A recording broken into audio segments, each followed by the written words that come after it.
이제 공부를 하게 될 내용은 청정도론에 대해서 공부를 하게 될 건데요.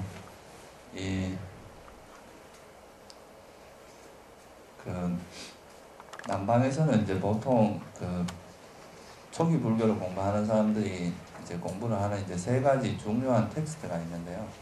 그 중에 하나가 지난번에 우리가 공부한 아비담마고요.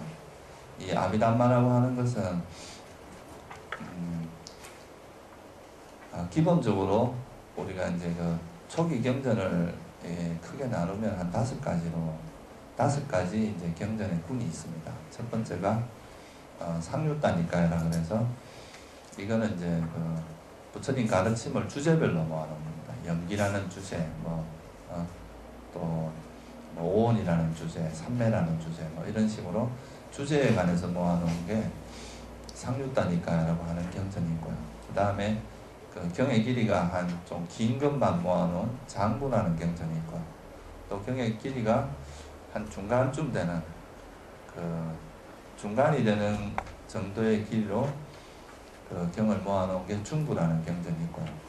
그리고 이제 법수에 따라서 법의 수에 따라서 이렇게 모아놓은 게 이제 안구따라니까요. 그래서 또 정지부, 우리나라 말로 번역을 하면 정지부라 그러는 그런 경전본이 있고, 그리고 또 이제 쿠다까니까요. 그래서 그 4가지 앞에 있는 4가지, 그러니까 디가니까요라고 하는 장부, 그다음 중부, 그러니까 마지막니까요라고 하는 중부, 그다음 상류다니까요라고 하는 상응부, 그리고 안구따라니까요라고 하는 정지부, 그 4개를 제외한 나머지를 이제 모아놓은 걸 쿠다까니까요. 그래서 소부라고 합니다.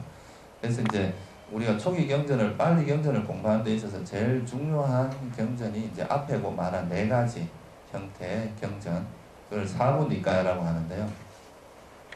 이 사부니까야가 이제 우리 경전에 공부하는 데 있어서 굉장히 중요하고 또 가장 그래도 부처님 가르침의 원음에 가깝다고 이야기를 하는데, 이 경전은 내용도 많고 방대하고 또 설명이 그렇게 자세하게 되어 있지는 않습니다.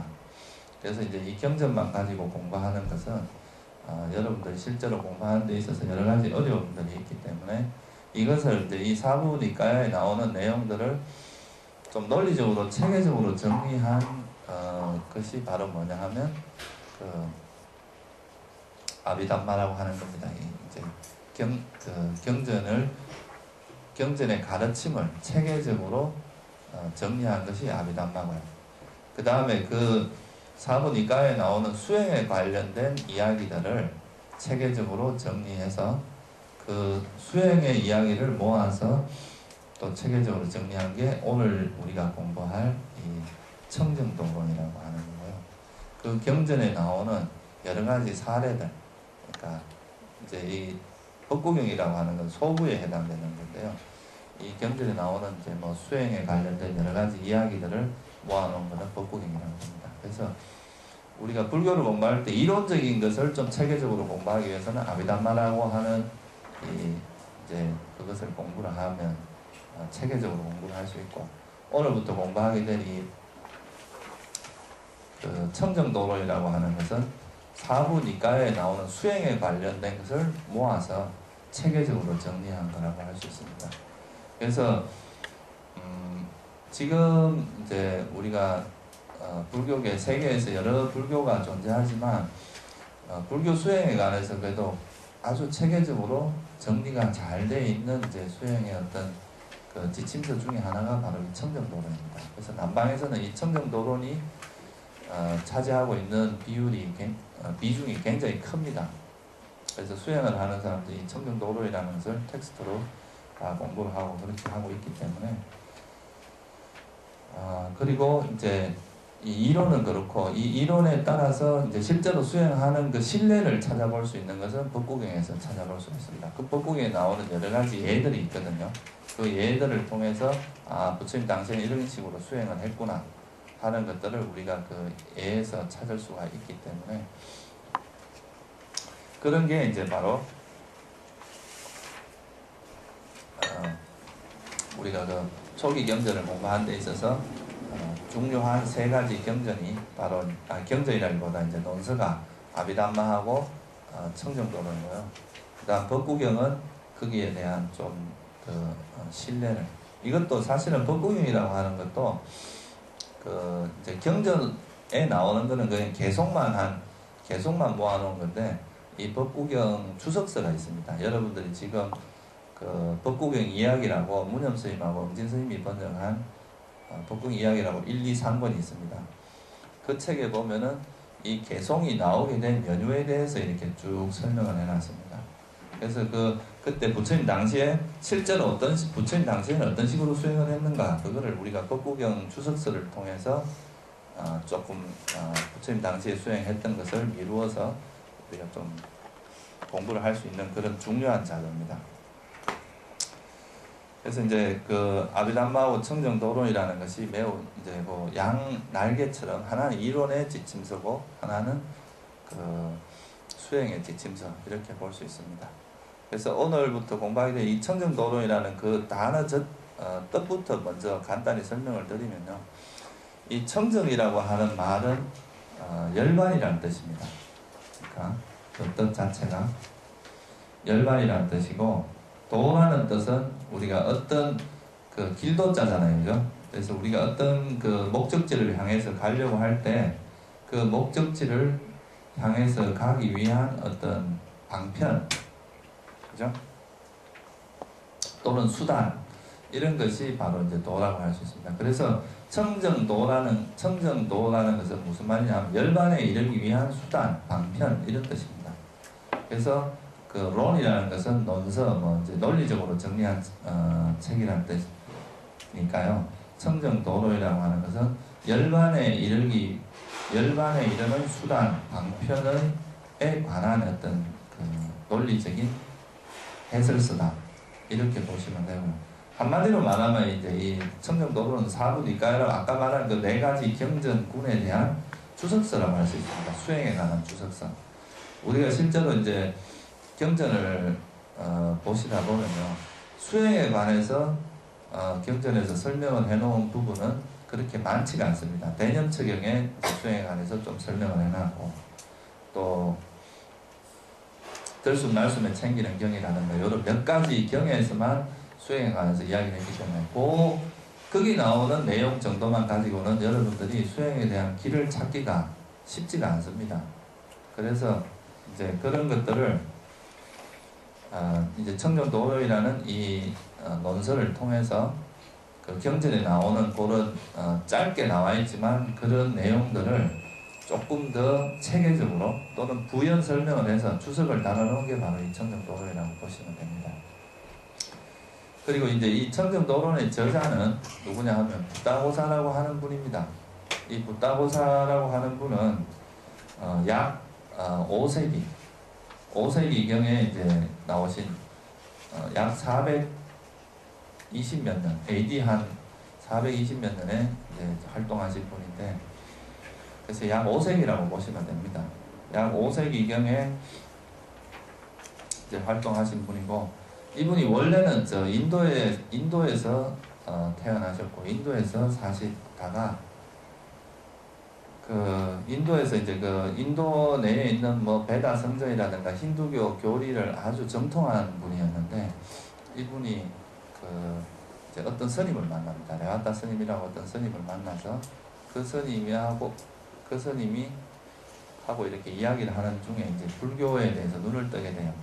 그래서 이제 이 붓다고사라는 분이 워낙 비범한 걸 보고 이 스님이 이제 추천을 해서 인도에는 그 부처님 가르침이 많이 남아있지 않다. 그러니까 이제 그때 당시에 스리랑카로 가서 그 스리랑카에서 공부를 하면은 훨씬 더 많은 공부를 할 수 있을 것이다.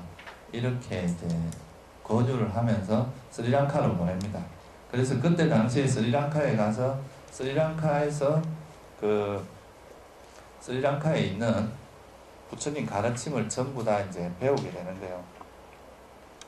그러니까 인도에는 이제 주석서에 나오는 가르침은 별로 없고요.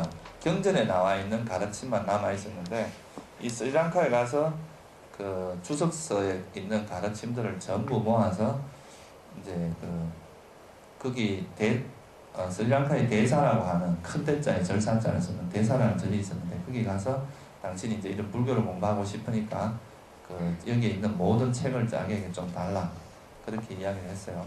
근데 그때 당시에 이제 스님들이 이 사람에 대해서 어떤 사람인지 알 수가 없으니까 실험을 한 거죠. 그때 어떤 실험을 했느냐 하면요, 그 사람들이 이 두 가지 개송을 줍니다. 이제 이게 상류단 니까야라고 하는 아까 이제 경전군 중에서 주제별로 모아놓은 그 상류단 니까야라는 경전에 나오는 구절인데 이 두 가지 구절을 주면서 이거에 대한 해설을 이제 한번 붙여봐라 라고 이야기를 해서 이제 그때 이 붓다고사 스님이 이 두 가지 개송에 대한 해설을 쭉 적게 되는데 그때 이제 주석서에 나오는 모든 내용을 모아서 그래서 1권을 다 완성할 때쯤 돼서 뭐 그런 일화가 있습니다. 이제 천신들이 나타나서 1권쯤 다 쓸 때쯤 되면은 그 책을 가지고 가버려요. 또 2권 좀 다 쓸 때쯤 이제 다 완성할 때쯤 되면 또 가지고 가고 또 다 완성할 때쯤 되면 가지고 가고 이래가 3번을 썼다 그럽니다. 이분이 3번을 썼는데 3번 쓸 때쯤 돼서 앞에 2권을 다시 갖고 와서 이렇게 대조를 해보니까 글자 한자 안 틀리고 똑같았다는 뭐 이런 이야기가 있습니다. 그래서 이 두 가지 이제 그걸 보고 그때 당시에 이제 그 스님들이 이 붓다고사 스님이 보통 스님이 아니구나, 정말 대단한 스님이다 이렇게 해서 그때 지어진 이제 이 두 가지 개송을 가지고 이걸 해설하면서 지어진 논서가 바로 오늘 우리 공부하게 된 청정도론입니다.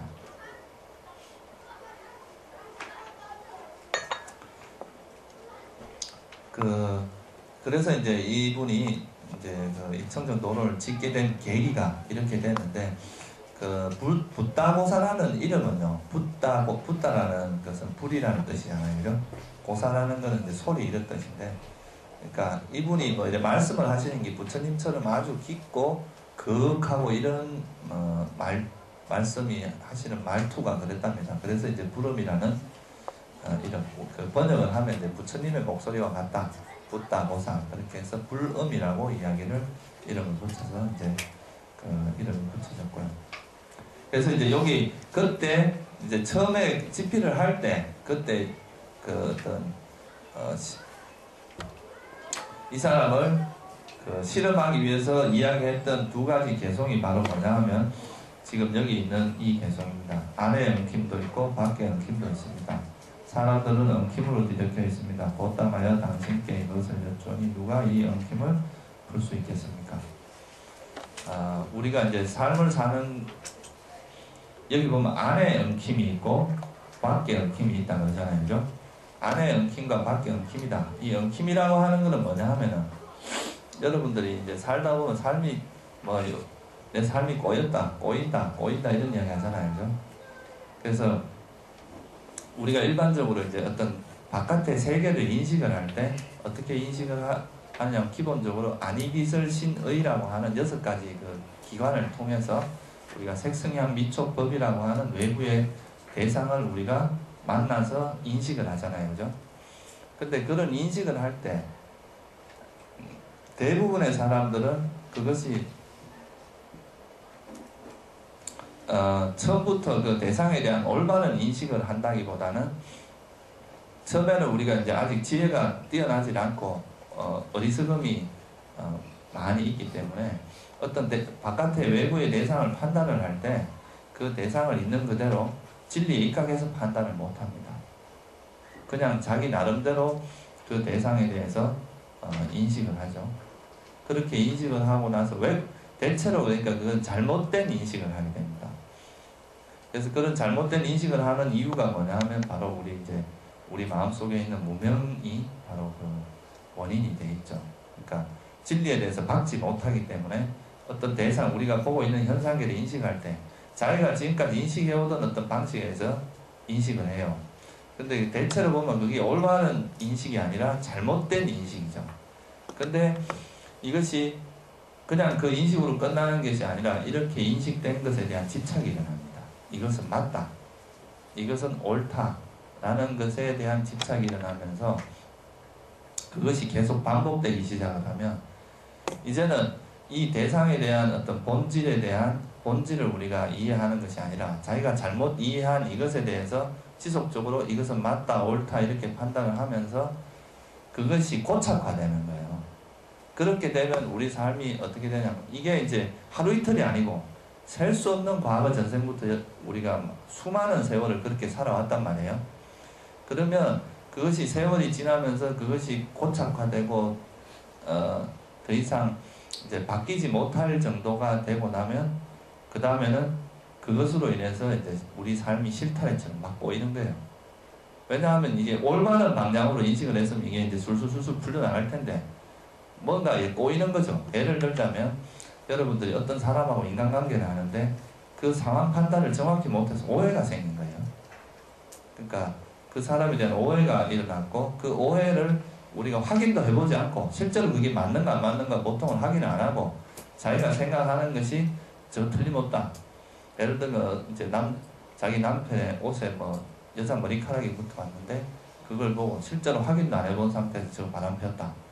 그거를 이제 자기는 계속 반복해서 생각을 하다 보면 그것이 사실이라고 자꾸 이제 집착을 하는 거예요. 그렇게 하다 보면 나중에는 이게 아무리 진실을 이야기해도 그 사람은 그걸 진실로 받아들이지 못하고 그거에 대해서 계속 그 왜곡된 시각으로 이것은 옳지 않다. 이제 그것은 맞다라고 이제 집착을 하게 되면 그것이 우리 삶을 이제 엉키게 하는 거죠. 그래서 여기서 엉킴이라는 표현을 쓴 겁니다. 그런 오해가 일어나면 나중에는 그거 막 풀기가 굉장히 어려워지죠. 그죠? 사실은 어떻게 보면 간단하게 넘어갈 수 있는 일들이 그런 이제 그 오해로 인해서 수많은 생각들이 오가고 이렇게 하다 보면 나중에는 이걸 푸는 것 자체가 굉장히 어려워지는 상황이 발생할 수도 있잖아요. 그죠? 그래서 이제 이런 우리가 일반적으로 중생들이 살아가는 이런 무명과 그러니까 어리석음과 또 탐욕, 성냄 이런 것들 때문에 우리 삶이 끊임없이 얽혀 있다는 거예요. 그 얽혀 있는 것들을 풀어내는 그러니까 대상에 대한 오해도 있고 우리 마음도 얽혀 있고 이래서 이런 것들이 얽혀 있는 것들을 어떻게 하면 풀 수 있느냐. 사실 이게 이제 아까도 말씀드렸지만 하루 이틀에 지속된 게 아니라 셀 수 없는 과거 전생부터 지속되어 온 거기 때문에 사실 이걸 풀어낸다는 것이 쉽지는 않습니다. 여러분들 어릴 때 그 실타래 이렇게 풀어보셨어요? 실타래 이렇게 풀다가 잘못돼가지고 이렇게 한번 얽히면은 그 성질 급한 사람들은 그거 막 잡아 뜯다가 오히려 더 얽혀지고 문제가 되는 경우가 많잖아요. 그죠? 근데 그거를 이제 인내심을 가지고 차근차근 풀어서 하나하나 이렇게 풀어낼 수 있는 그것이 쉽지가 않습니다. 그래서 이제 그거를 차근차근 풀어내는 방법이 뭐냐? 그거에 대해서 부처님께서는 이런 이제 엉킴이 있는데 우리 삶에는 이런 막 얽히고 설킨 이런 것들이 있는데 이걸 어떻게 풀어냅니까? 라고 했을 때 부처님께서는 통찰지를 갖춘 사람은 개의 굳건히 머물러서 마음과 통찰지를 닦는다. 건면하고 슬기로운 비구는 바로 이 엉킴을 푼다. 여기서 말하는 비구는 그냥 이제 수행자라고 생각을 하시면 됩니다. 그러니까 이런 건면하게 슬기롭게 개의 굳건히 머물러서 마음과 통찰지를 닦는 사람들은 이 엉킴을 풀 수 있다. 그래서 이제 부처님께서는 이렇게 간단하게 이렇게 말씀을 하셨어요. 개의 굳건히 머물러서 마음과 통찰지를 닦는다. 이 말만 가지고 여러분들이 사실 수행을 한다는 것이 거의 불가능하거든요. 그래서 이제 이거에 대해서 그때 스리랑카 당시에 있던 모든 주석서 내용을 총 취합을 해서 어떻게 하면 이것을 이제 풀 수 있는가, 어떻게 하면 이 매듭을 풀고 이 엉킴을 풀 수 있는가 라는 거에 대해서 이제 해설을 하기 시작을 합니다. 근데 그 해설을 하는 방법이 특이하게 이 청정도론에서는 보통 우리가 이제 불교에서 수행이라고 하면은요, 부처님께서는 불교 수행이란 한마디로 뭐냐 라고 이야기를 하면은 그것을 팔정도라고 항상 말씀을 하십니다. 불교 수행은 바로 팔정도다. 팔정도를 벗어나는 것은 불교 수행이 아니고 팔정도에서 팔정도가 곧 불교 수행이다. 이렇게 이제 그 법문을 항상 하셨는데 그 팔정도를 조금 이렇게 다시 재구성을 해보면 제일 처음에 팔정도의 제일 처음이 뭐죠? 정경과 정사유죠, 그죠? 그래서 정경과 정사유는 계정해로 나눴을 때 해에 해당합니다. 통찰지를 닦는 수행이고요. 그 다음에 정어, 정업, 정명이라고 하는 것은 계율에 해당하고, 정정진, 정념, 정정이라고 하는 그 세 가지는 선정수행에 해당합니다. 그래서 아까 여기서 보면 계국건이 머물러서 마음과 통찰지를 닦는다 이렇게 나오잖아요. 그래서 이 마음이라는 건 이제 선정수행이고, 이 통찰지를 닦는 게 지혜수행입니다. 그래서 이제 팔정도를 다시 분류를 하면 계정해로 다시 나눌 수가 있습니다. 근데 특이하게 이 청정도론에서는 이제 팔정도로, 물론 이제 팔정도에 대한 해설인데, 이 팔정도에 대한 해설을 하는 방법이 이제 계정해라고 하는 것으로 이제 보통 팔정도를 다시 설명을 하면 계정해로 이야기를 할 수 있는데, 이 계정해를 설명을 하는 방식에서 이제 계는 그냥 계청정으로 설명을 하고요. 이제 이 정이라고 하는 것은 심정적으로 정리하는 이 지혜 수행을 5가지로 나누어서 이제 견청정, 도의청정, 도비도청정, 행도직견청정, 직견청정이라고 하는 이 5가지로 분류를 했습니다. 그래서 이 불교의 수행을 7가지의 청정의 단계로서 이 청정이라는 건 이제 우리가 마음이 깨끗해져 나가서 열반에 도달하게 하는 그런 걸로 해석을 해서 이 마음이 개가 청정해지고 또 마음이 청정해지고 이 지혜가 청정해 나가는 그런 과정으로서 설명을 해서 7가지 청정으로 이제 이 불교 수행을 설명한 것이 아주 특이한 방식입니다. 그러니까 이건 다른 어떤 그 가르침에는 거의 없는 형태인데요. 특이하게 이제 이렇게 설명을 했습니다.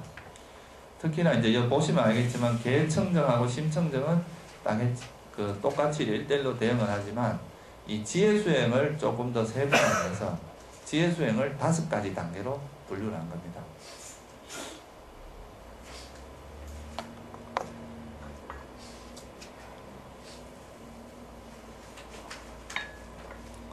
그래서 이제 우리가 아까 말씀드렸듯이 불교 수행에 있어서 가장 큰 이제 핵심 중에 하나가 뭐냐 하면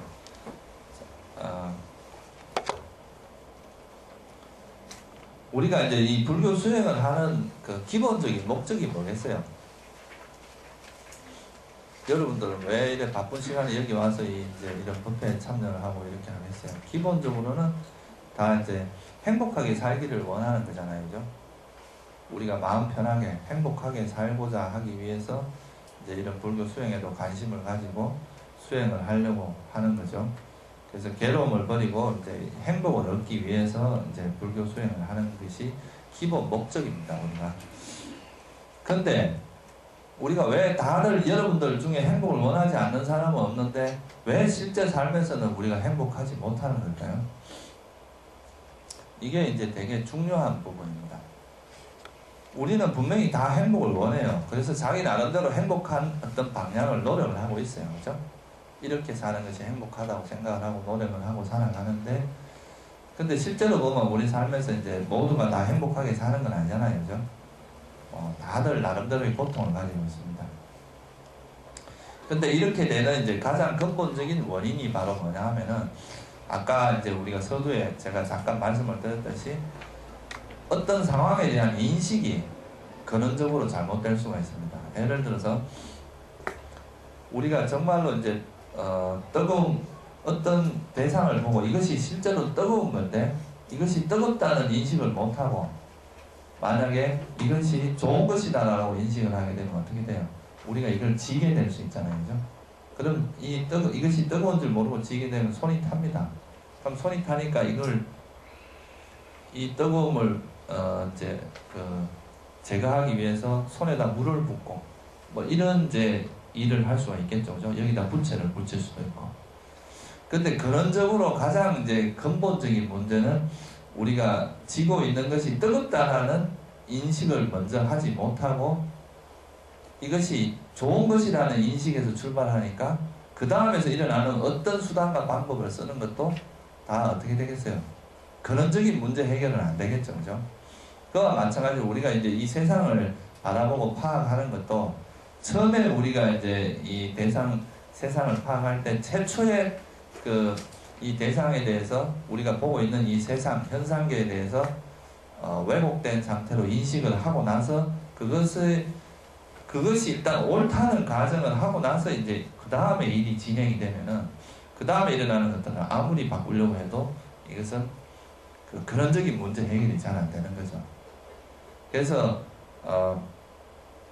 우리가 이런 행복을 원하면서도 실제로 행복한 삶을 살지 못하는 이유 중에 하나가 실제로 행복할 수 있는 길을 가야 되는데 실제로는 자기가 행복을 원하면서도 우리에게 행복을 주고 이익을 주지 않는 길로 보통 사람들이 살아가는 경우가 많다는 거죠.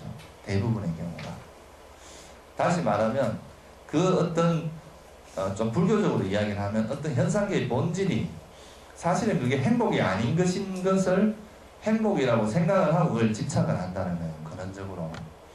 이것이 원래 우리가 이제 살고 있는 어떤 세상의 본질이 사실은 그것이 가지고 있는 것의 속성이 본질적으로 보면 고인 것인데 우리는 그걸 행복이라고 생각을 하는 거예요.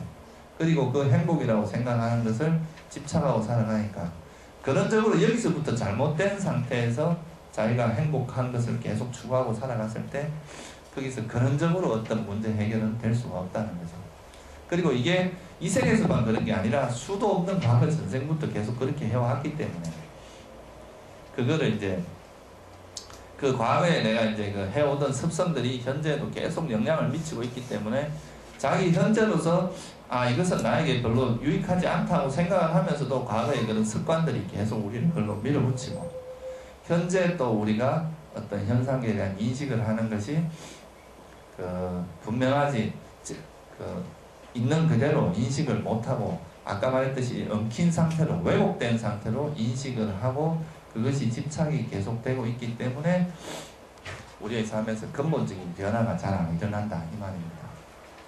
그래서 제일 중요한 것은 우리가 이제 불교에서 여러 가지 원리들 중에 이제 이것은 이런 것이다 저것은 저런 것이다 이렇게 많이 이야기를 하고 있지만 이 세상에 존재하고 있는 모든 세상 그리고 우리가 살고 있는 이 우주에 있는 모든 것들에 공통적으로 적용되는 원리가 뭐냐 하면은 그게 바로 이제 변하는 것이라는 원리입니다.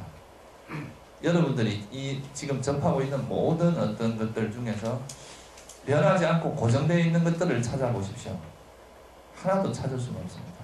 실제로 어떤 이 세상에 있는 물질들 중에서는 고정된 게 없다는 것은 우리가 과학이 잘 증명을 해주고 있습니다. 여러분들 마음도 과거의 마음이 지금 현재 그대로 있는 마음이 한 번이라도 본 적이 있으세요?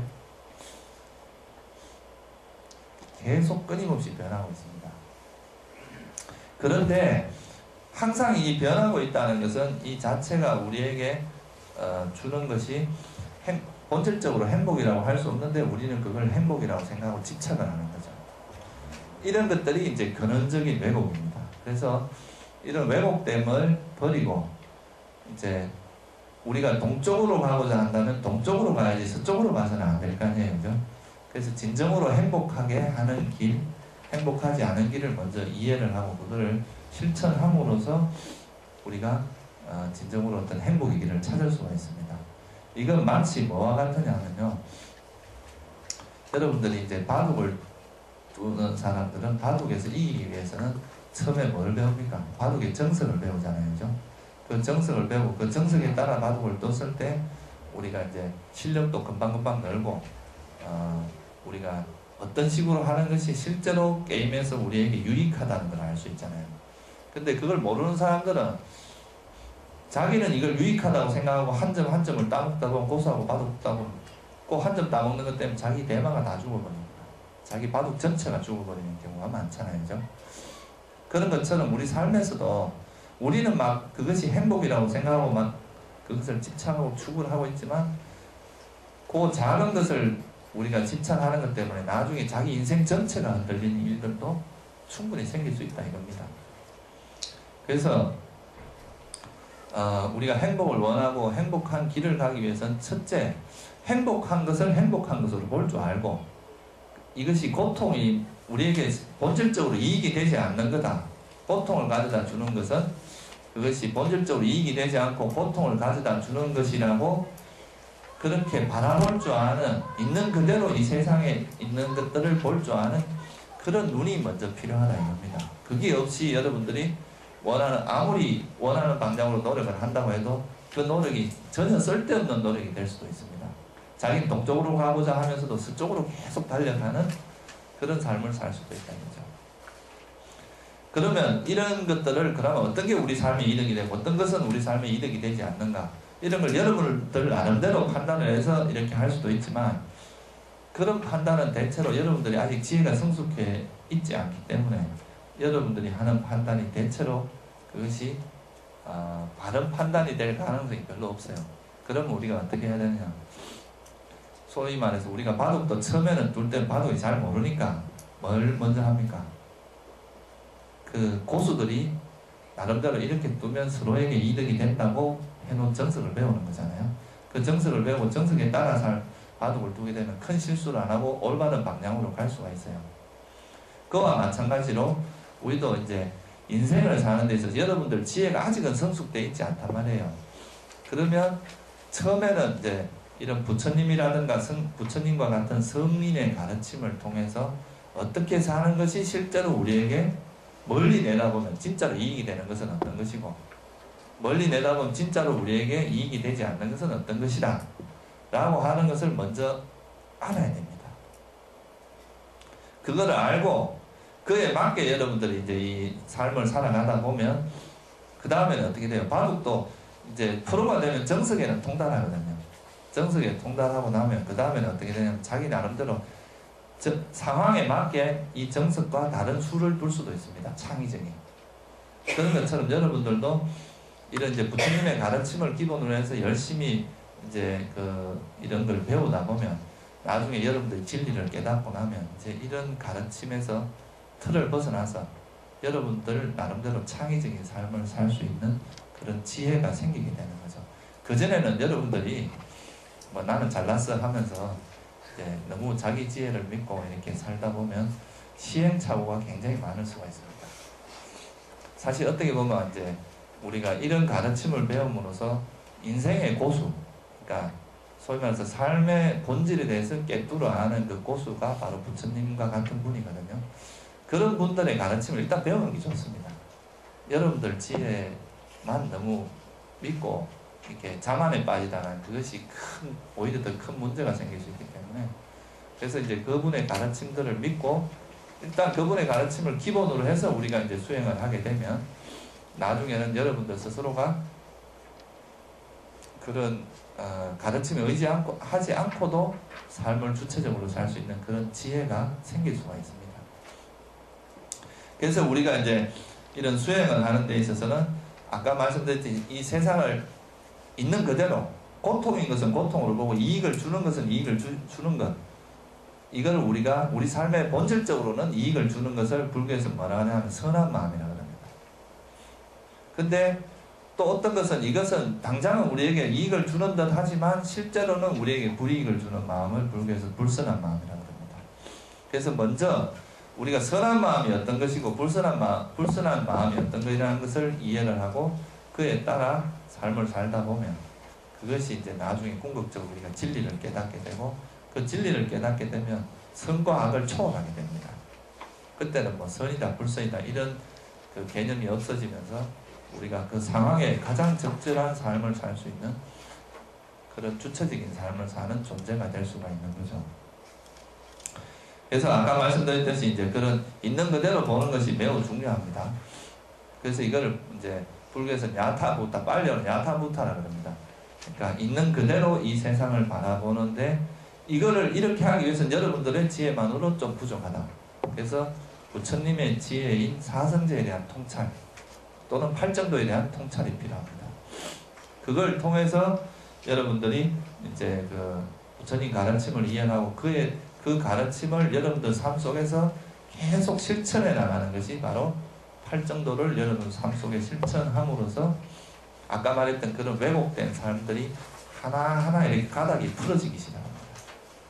그 가닥이 하나하나 풀어지면서, 엉킴이 풀어지면서 여러분들의 삶은 이제 그 고통보다는 이 행복이 훨씬 많아지고, 과거 물론 이제 전생업으로서 일어나는 고통들도 있을 수 있기 때문에 완전히 그 이제 만약에 아란이 되고 나면 이 몸으로부터 오는 고통은 어쩔 수 없어요. 우리가 이제 외부의 영향을 받기 때문에 뭐 날이 더울 때 더워지는 거 이런 건 어쩔 수 없지만 이 정신적인 고통을 완벽하게 없앨 수는 있습니다. 그래서 이제 그렇게 해나가기 위해서 우리가 부처님의 가르침의 기본을 이해를 해야 되고, 그 엉킴을 풀어나가는 이 방법론이 바로 우리가 앞으로 공부하게 될 팔정도, 또는 그러니까 청정도로는 한마디로 말하면 팔정도에 대한 해설이라고 보시면 됩니다. 뭐 물론 사성제에 전반적으로 되어 있지만 특히 팔정도에 대해서 중점적으로 해설을 하는 것이 바로 청정도론의 가르침입니다.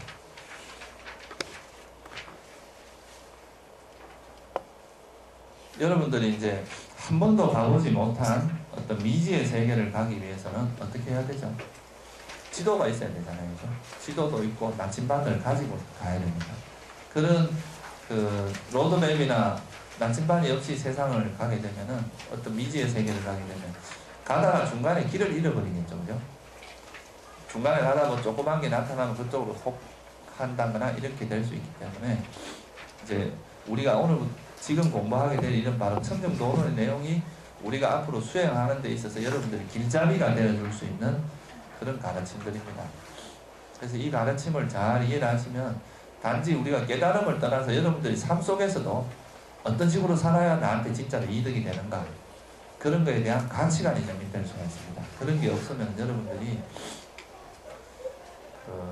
어떤 면에서 보면 나이만 먹었다고 해서 여러분들이 정신이 성숙하는 건 아니거든요. 그래서 이런 가르침을 통해서 우리가 어떻게 살아야 실제로 우리 삶에 이득이 되는가, 그런 거를 잘 이해를 하고 그거를 깊이 실천하는 사람이 바로 이제 정신적으로 성숙하는 그런 사람이 될 수 있다고 할 수 있습니다.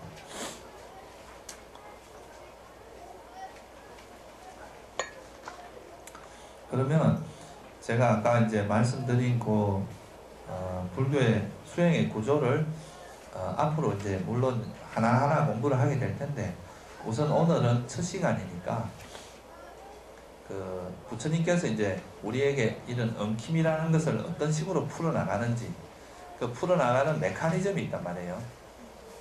여러분들 마음이 이렇게 얽혀있는 것들을 풀어낼 때 막 무조건 이렇게 풀면 오히려 더 엉키잖아요. 그죠?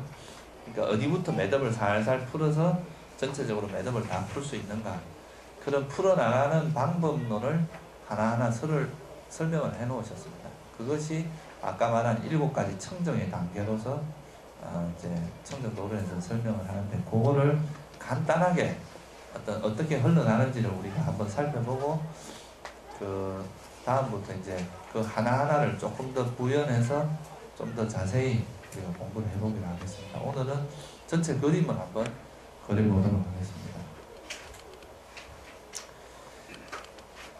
아까도 말씀드렸지만 이 불교 수행을 하는 데 있어서 가장 중요한 것은 왜곡되어 있는 이런 얽혀있는 이런 그 우리 삶의 모습들을 풀어내는 것이 굉장히 중요합니다.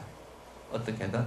그러면 그 최초로 이런 이제 왜곡되는 얽힌다는 것은 아까 이제 번역은 엉킴이라고 표현을 했는데, 우리가 이제 빨리어로 그 엉킴이라는 것을 표현할 때는 위빨라사라고 이야기를 합니다. 이 위빨라사는 그 번역을 하면 왜곡됐다 또는 전도됐다 이렇게 이야기를 합니다. 우리 아까 그 반야신경 배울 때 전도 몽상이란 말이 나왔죠. 그죠? 원리 전도 몽상 덕구경 열반이라는 말이 있습니다. 여기서 전도 몽상이라는 것도 아까 말했듯이 우리가 이 세상을 있는 그대로 바라봐야 되는데, 있는 그대로 바라보지 못하고 왜곡된 상태로 바라보는 것, 그게 바로 전도된 몽상이다. 우리가 이 전도가 되어 있으면은 근본적으로 처음에 첫 단추가 잘못 끼어져 있으면 그 다음 단추를 아무리 잘 끼우려고 해도 이 전체적인 모습이 제대로 갖춰질 수가 없잖아요. 그죠?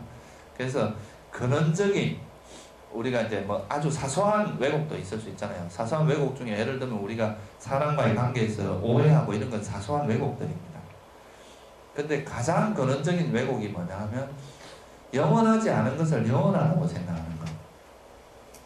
이것이 이제 가장 근원적인 왜곡 중에 하나고, 원래 본질적으로 그것이 고인 것을 행복이라고 생각하는 거예요. 이런 것도 근원적인 왜곡에 해당합니다. 또 원래 본질적으로 무아인 것을, 아가 없는 것을 아가 있다고 생각하는 것. 이런 것이 바로 우리가 이제 그 세상을 바라볼 때 가장 근원적으로 일어나는 왜곡 중에 하나입니다.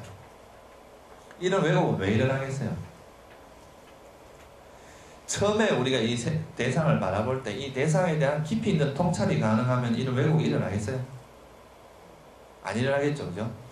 최초에 우리가 이 대상, 우리가 현상계를 바라볼 때 그 현상계에 대해서 있는 그대로 통찰할 수 있는 지혜의 힘이 약하기 때문에, 다시 말하면 어리석음 때문에 이게 일단 왜곡이 일어나거든요. 그래서 우리 중생들이 살아가는 삶에서 최초로 어떤 현상계에 대해서 왜곡이 일어나는 가장 근원적인 것은 바로 무명 때문에 그렇습니다. 그걸 우리가 불교에서는 치, 어리석음이라 그러죠. 그죠? 이 무명이라고 하는 어리석음이 진리에 대해서 어둡기 때문에 이 현상계를 바라볼 때 객관화해서 바라보지 못하고 자기 나름대로 바라보는 거예요. 자기 편리한 대로, 자기 입맛대로 그걸 바라보는 거죠. 그래서 그 최초로 자기가 나름대로 인식한 그 상황을 이것은 진실이다, 사실이다 라고 그 다음에는 집착을 해요. 그리고 자기가 이제 바라보고 나서 이 바라본 관점을 사실이라고 일단 생각을 하게 되면 자기 나름대로 좋은 것은 집착을 하고 싫어하는 것은 원하지 않는 형태가 되면 싫어하는 마음이 생깁니다.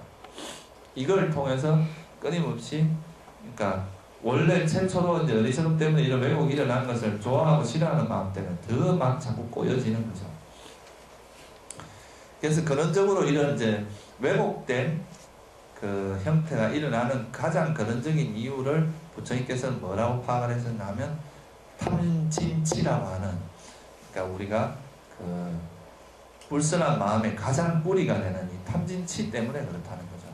치심, 어리석음 때문에 근원적으로 왜곡이 일어나고, 그 왜곡이 일어난 것에 대해서 좋아하고 싫어하는 이런 마음이 더 이것을 굴곡시킨다는 거예요. 마치 우리가 색안경을 끼는 거나 같습니다. 세상을 바라볼 때 자기 나름대로의 패러다임으로 세상을 바라보는데, 보통 일반적인 사람들은 자기가 바라보는 인식이 변할 수 있다는 거죠. 이해를 못합니다. 내가 이렇게 바라본 그것이 사실이라고 생각을 하면서 이것이 우리가 더 인식이 깊어지면 또 변할 수도 있다는 것을 이해를 못하고 집착을 합니다. 그러면 자기가 생각하는 것과 틀린 다른 생각을 가진 사람은 틀렸다고 생각을 하는 거예요. 자기가 틀렸을 수도 있는데 다른 사람이 틀렸다. 이런 것들이 서로가 이제 싸움이 일어나고 논쟁이 일어나고 끊임없는 투쟁이 일어날 수 있습니다. 그래서 근원적으로 우리가 이제 사람들을 만나 나갈 때 서로가 정말 깊이 있는 대화를 하고 깊이 있는 관계를 유지하기 위해서 일단은 서로가 자기가 가지고 있는 생각에 여지를 둬야 됩니다. 이것이 내가 가지고 있는 게 확정적으로 맞다고 생각하면 다른 생각 말이 안 들어오거든요. 근데 우리가 이제 그런 거에 대해서 바뀔 수 있다라는 생각을 하게 되면 서로가 이제 그 대화가 가능해지는 거죠. 그래서 부처님께서는 자기 스스로가 어리석음을 아는 사람이 진정으로 지혜로운 사람이라고 그랬어요. 자기가 진짜 어리석은 걸 아는 사람이에요. 근데 진짜 어리석은 사람은 자기가 어리석다는 걸 모릅니다. 지혜로운 자는 자기가 어리석다는 걸 알 수가 있어요. 그래서 근원적으로 우리 삶을 왜곡시키고 아까 말했던 그 최초의 엉킴이 일어나게 하는 근원적인 원인이 바로 탐진치라고 하는 것 때문에 그렇습니다. 그래서 이 탐진치의 뿌리를 둔 마음들을 우리가 불교에서는 불선하다. 이 선이라는 것은 꾸살라라고 표현합니다. 빨리에서는. 이 꾸살라라는 표현이 뭐냐 하면 뭐에 유익하다 이런 뜻입니다. 그러니까 아꾸살라는 건 유익하지 않다는 뜻입니다. 그게 뭐에 유익하지 않느냐? 여러분들이 진정으로 행복의 길을 가는데 유익하지 않다는 거예요. 이런 사람들, 이런 마음들은. 궁극적으로 보면 청정에 이르는데 유익하지 않다. 다시 말해서 열반에 이르는, 궁극적인 행복이라고 할 수 있는 열반에 이르는데 전혀 도움이 되지 않는 마음이 바로 불선한 마음입니다. 그리고 실제로 이런 불선한 마음은 우리 삶을 끊임없이 왜곡시킵니다. 전도되게 하고 굴곡시키고. 그러면 이런 왜곡된 마음을 풀어내는 방법이 바로 뭐겠어요? 이거를 풀어내는 방법론으로서 부처님께서 말씀하신 게 바로 선한 마음입니다. 선한 마음이고 팔정도의 실천입니다. 그러면 아까 탐진치 때문에 사실은 우리 삶에 왜곡이 일어났잖아요. 그죠? 그러면 그 왜곡된 것을 바로잡기 위해서는 어떤 것이 선행이 돼야 되겠어요? 탐욕이 일단 없어야 되고 진심이 없어야 되고 어리석음이 없다. 어리석음이 없다는 건 지혜가 있다는 뜻입니다. 그래서 지혜로서 이 현상계를 어리석음 때문에 왜곡된 그것을 탐심이나 어리석음이나 진심 때문에 성냄 때문에 왜곡되어 있는 것을 이 현상을 먼저 깊이 통찰을 해서 깨뚫어 봄으로써 우리가 이 왜곡된 걸 바로잡을 수 있어요. 있는 그대로 바라보면서. 그래서 이 대상에 대해서 우리가 그냥 이렇게 좋아하고 싫어하기 때문에 표면적으로 이해를 할 수가 있거든요. 그런 표면적인 것을 떠나서 아주 깊이 통찰할 수 있도록 도와주는 마음의 형태가 바로 뭐냐 하면 그게 사띠라는 겁니다. 사띠는 이 대상을 우리가 대상에서 수박 끄딱식으로 떠다니지 않고 이 대상에 깊이 통찰할 수 있도록 도와주는 마음의 형태가 바로 사띠입니다. 그래서 이 사띠는 사띠가 있음으로써 그 대상에 대해서 깊은 통찰이 가능하고 이때 사띠라는 것이 대상에 대해서 깊이 들어가게 해주면 그 다음에는 지혜가 이 대상의 본질은 이런 거구나 이런 거구나 이런 거구나 이렇게 깊은 통찰이 일어나게 합니다. 그래서 이 불교 수행에서 가장 중요한 어떤 두 가지를 들자면 바로 이 사띠라고 하는 대상을 챙기는 거예요. 이 대상을 탁탁 챙겨서 대상이 깊이 통찰하게 하는 대상이 깊이 들어가게 하는 이 사띠라는 것, 정념이죠, 그죠? 팔정도에서는 정념 또는 대상 챙김, 사띠라고 하는 이것이 바탕이 되고 이것이 대상에 대해서 깊이 들어가게 떠다니지 않고 깊이 들어가게 하면 그때 지혜가 이 대상에 대해서 깊은 통찰이 일어나게 합니다. 그래서 불교 수행의 핵심은 바로 뭐냐? 지혜 수행이 있습니다. 이 대상에 대한 왜곡된 우리가 왜곡되어 있는 엉켜있는 이것을 바로잡는 것이 필요하잖아요. 그죠? 이 바로잡게 해주는 것이 어리석음이 없는 바로 지혜입니다. 그래서 이 지혜를 개발함으로써 우리가 왜곡되어 있는 어떤 그 인식들을 바로잡음으로써 우리가 원래 집착하고 있는 것이 사실은 여러분들이 이게 만약에 황금이라고 생각을 하고 열심히 집착을 했어요. 근데 알고 보니까 이 똥이에요. 그러니까 색깔은 황금이지만 본질을 보니까 똥덩어리란 말이에요. 그러면 이건 지라면 지겠습니까? 여러분들이 이게 더러운 걸 모르니까 지고 있지 이게 더럽다고 생각하면 버릴 거란 말이죠. 마찬가지로 여러분들이 집착하고 있던 우리가 어리석음 때문에 왜곡된 것에서 이것이 사실은 본질적으로 집착할 만한 것이 아닌데 이것이 행복이라고 집착을 하고 있었던 거예요. 그것이 본질적으로 집착할 만한 것이 아니라고 통찰을 하게 되면 그 다음 어떻게 일어나겠어요? 이 지고 있던 걸 놓겠어요? 계속 지고 있겠어요? 그래서 이제 이 어떤 왜곡된 것을 바로잡아서 이 대상에 대한 깊은 통찰이 일어나게 되면 그때는 우리가 집착하고 있는 것들을 버리게 됩니다. 그래서 불교 수행의 가장 핵심은 개정해라고 할 때 지혜 수행입니다. 이 지혜를 개발해서 이제 이런 깊은 통찰이 일어나게 하는 것이 가장 근본인데 처음부터 이런 깊은 통찰이 일어나기 어렵다는 거예요. 그러니까 그런 깊은 통찰이 일어날 수 있는 바탕을 만들어야 됩니다. 우리가 이제 3층집을 짓기 위해서는 뭐 어떻게 해야 돼? 1층에 토대를 만들고 그 다음에 2층을 짓고 그 다음에 3층집을 짓는 거 아니에요? 내가 원하는 건 3층집이지만 나는 1층, 2층 필요 없다. 3층집만 짓겠다. 라고 해서 3층집이 지어지지는 않잖아요. 그죠? 그래서 이제 1층과 2층에 해당하는 것이 바로 뭐냐? 바로 그 계율과 선정을 받는 겁니다. 그래서 다시 아까 이야기했던 걸로 잠시 돌아가면 우리가 팔정도에서 처음은 뭐라 그랬어요? 정견과 정사유잖아요. 그 처음에 정견, 정사유가 나오는 이유는 불교 수행의 핵심은 바로 지혜 수행이라는 뜻입니다.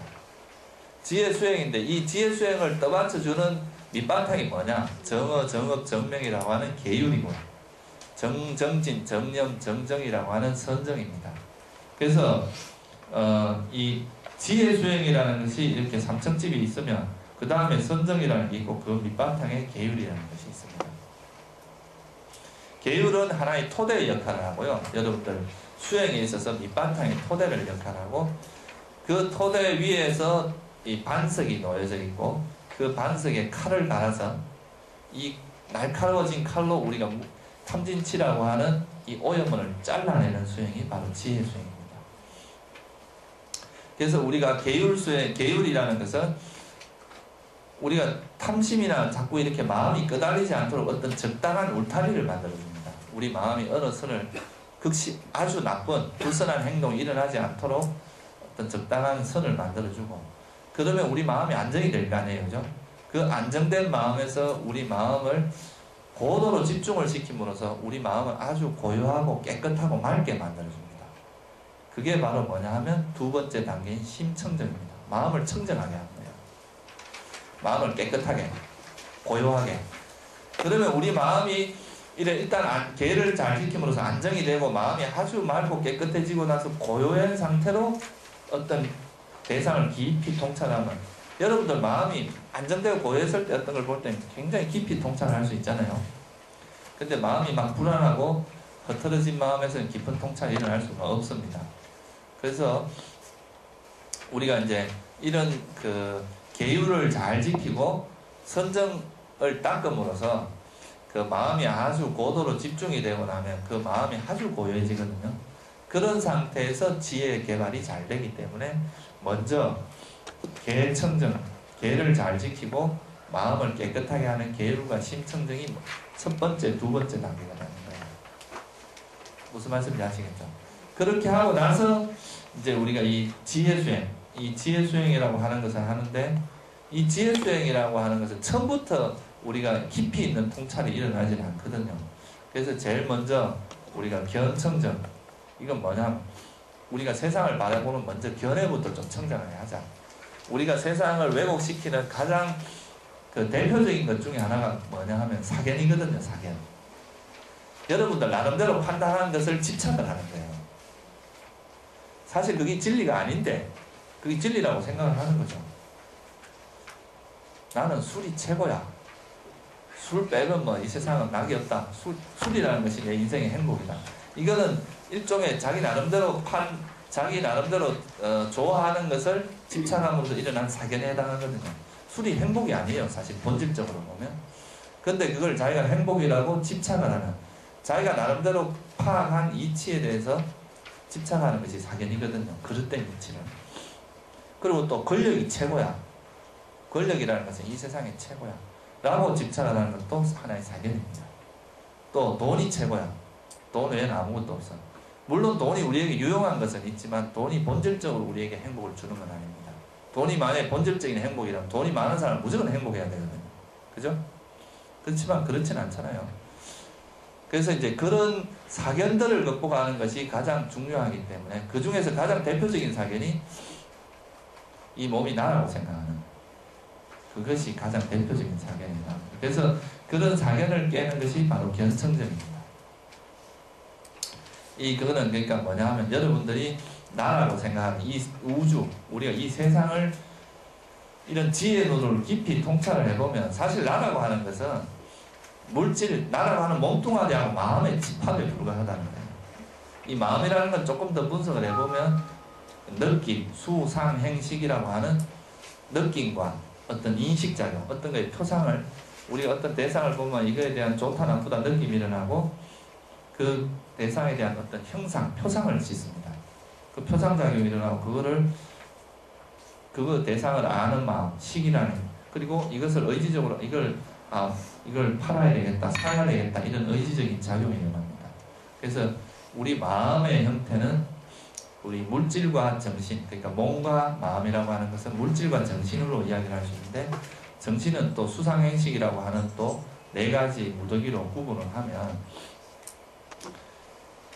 우리가 이 살고 있는 세상은 본질적으로 보면 물질과 정신 또는 오온이라고 하는 색수상행식이라고 하는 색은 물질이고 수상행식은 정신에 해당하거든요.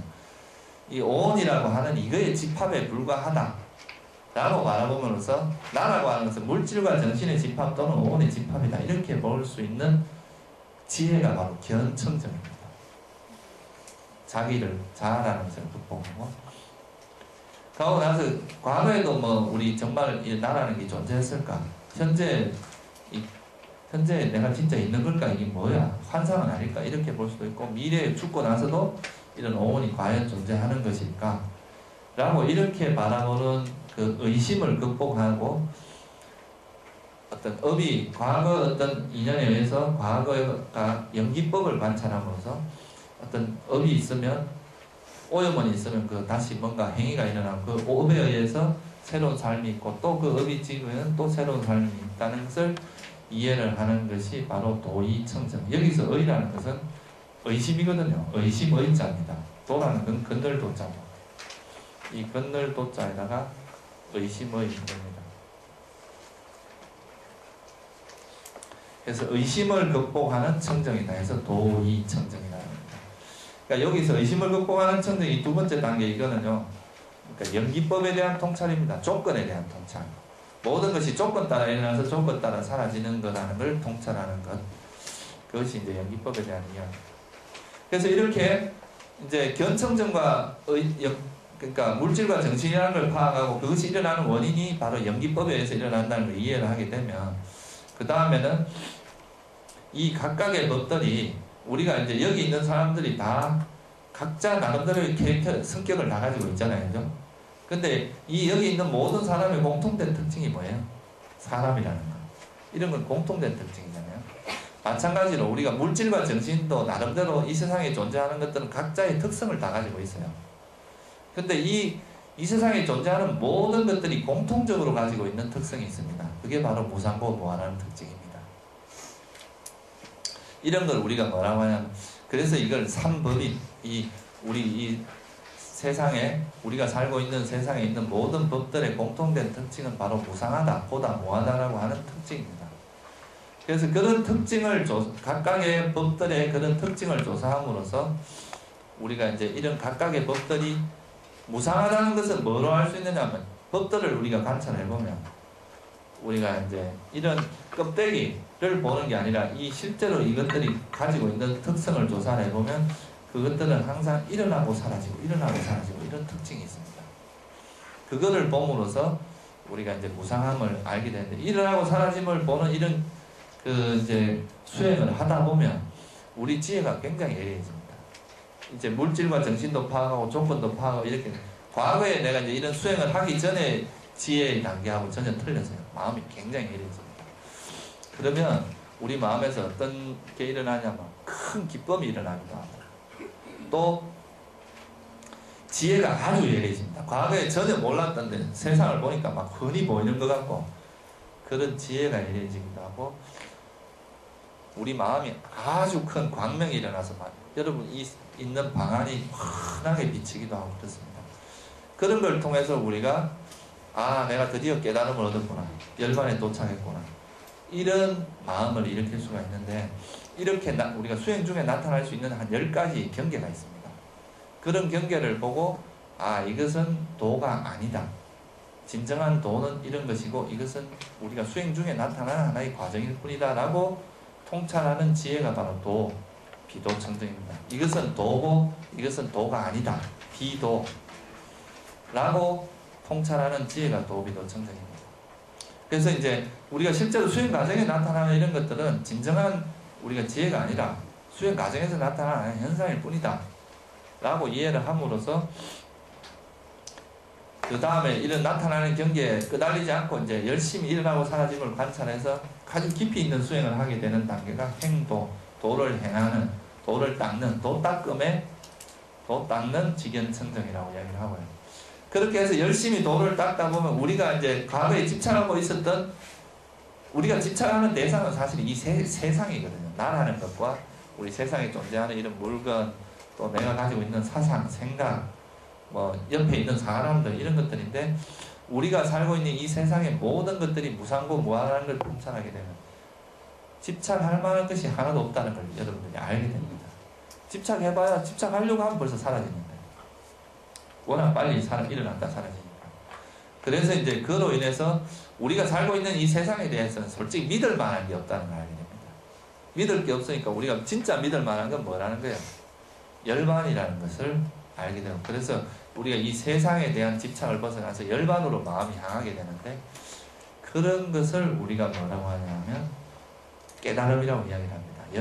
이제 이 세상의 유의법이라고 하는 이런 세상에 대한 집착에서 우리가 열반이라고 하는 걸로 마음이 전향이 일어나는데, 그렇게 된 것을 우리가 직연청정이라고 이야기를 합니다.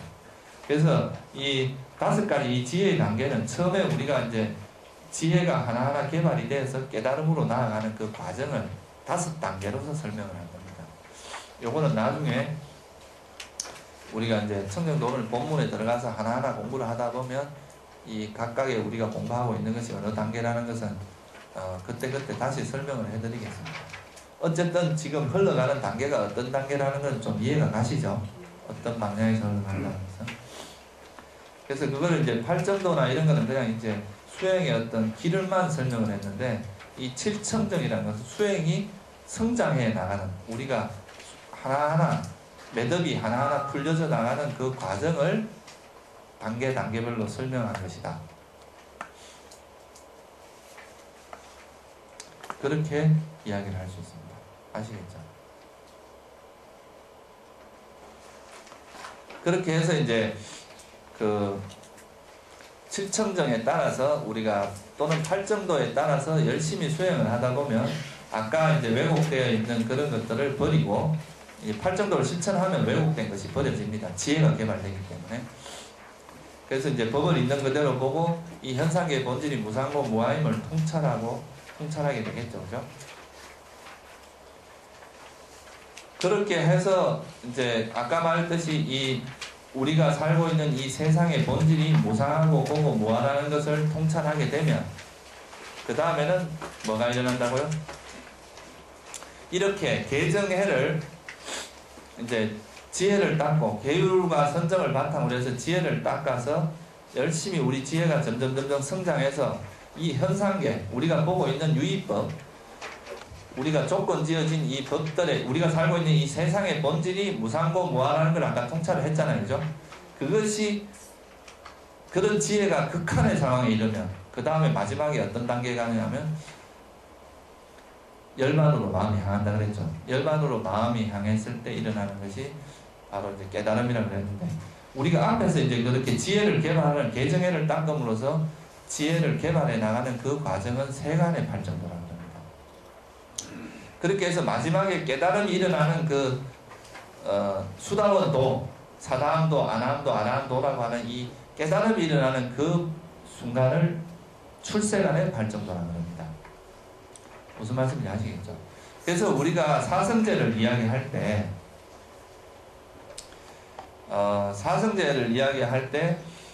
그 고성제와 집성제는 우리가 살고 있는 이 세간에 대한 이야기입니다.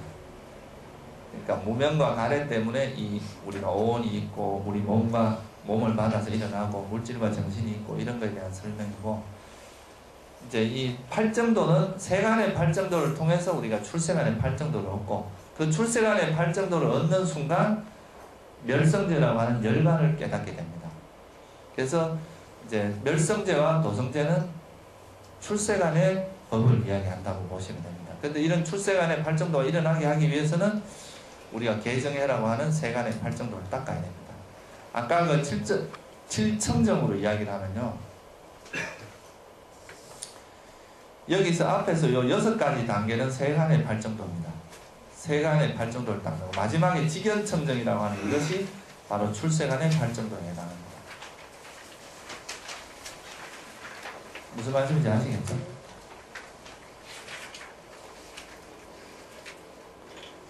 그래서 이것이 바로 이제 부처님께서 아까 말씀드린 최초에 이야기할 때 뭐라 그랬어요? 우리 삶에서는 안과 밖으로 엉킴이 있다, 꼬여있다, 또는 윗발라사라고 하는 왜곡됨이 있다.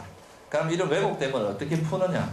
바로 그 왜곡됨을 풀어나가는 그 비밀, 그러니까 이 인생의 비밀을 여러분들한테 알려준 겁니다. 부처님께서 당신 혼자 말고 너 한 100만 원 주면 가르쳐줄게 이랬으면 돈 엄청 벌었을 겁니다. 그런데 이제 전혀 그런 거에 대해서 당신이 그 수도 없는 세월을 노력하고 했지만 그런 거에 대해서 전혀 아까워하지 않고 모든 사람에게 보시를 했습니다. 당신은 또 이렇게 비밀을 숨겨놓은 것도 없어요. 당신이 진 주먹이 없다고 했거든요. 다 가르쳐줍니다. 가르쳐줘도 여러분들이 뭐 받아먹지 못해요. 그래서 다 가르쳐주고 지금 말씀드린 것이 사실 불교 수행의 핵심이고 여러분들이 이제 불교 수행의 사실은 비밀입니다. 이거를 여러분들이 잘 이해를 하고 삶 속에서 실제로 이제 비밀을 아는 것만으로 부족합니다. 왜? 지금까지 여러분들이 너무나 막 오랜 동안 왜곡되어 왔거든요. 그 왜곡됨을 풀기 위해서는 부단한 노력이 필요합니다. 그래서 끊임없는 노력을 하다 보면 이것이 하나하나 실타래가 풀어져서 어느 순간에는 완전히 실타래가 풀어져서 여러분들이 완전히 해탈할 수 있는 그런 계기를 마련하게 될 겁니다. 이게 이제 지금 제가 말씀드린 이 청정도의 전체 구조입니다. 어떻게 흘러간다. 이거는 이 정도로 이해를 하시고 잠시 쉬었다가 그 중에 가장 기본이 되는 보시와 계율에 대해서 남은 시간에 간단히 설명을 드리도록 하겠습니다. 아까 그 말씀드렸듯이 그 전체적인 그림은 제가 이제 말씀을 드렸고요. 가장 이제 수행의 기본이 되는 두 가지에 대해서 오늘은 간단히 설명을 드리고요.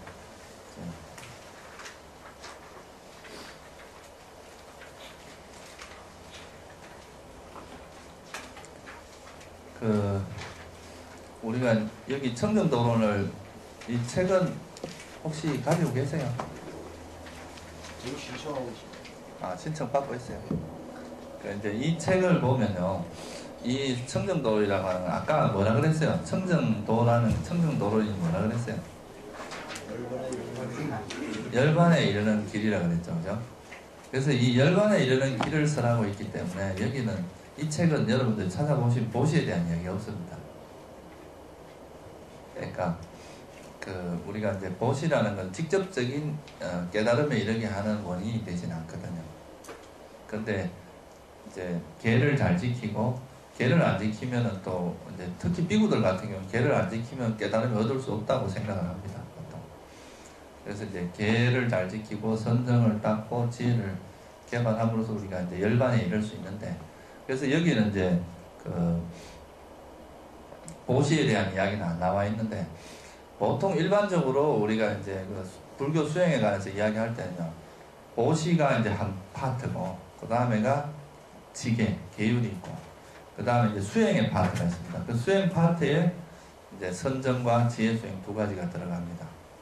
그래서 전체적으로 보면 이제 보시, 지계, 수행에는 이제 선정과 지혜 수행 이렇게 수행을 이야기를 합니다. 그래서 이제 오늘 공부하게 될 이 보시와 지계 수행은 이 수행만으로서 우리가 깨달음을 얻을 수는 없어요.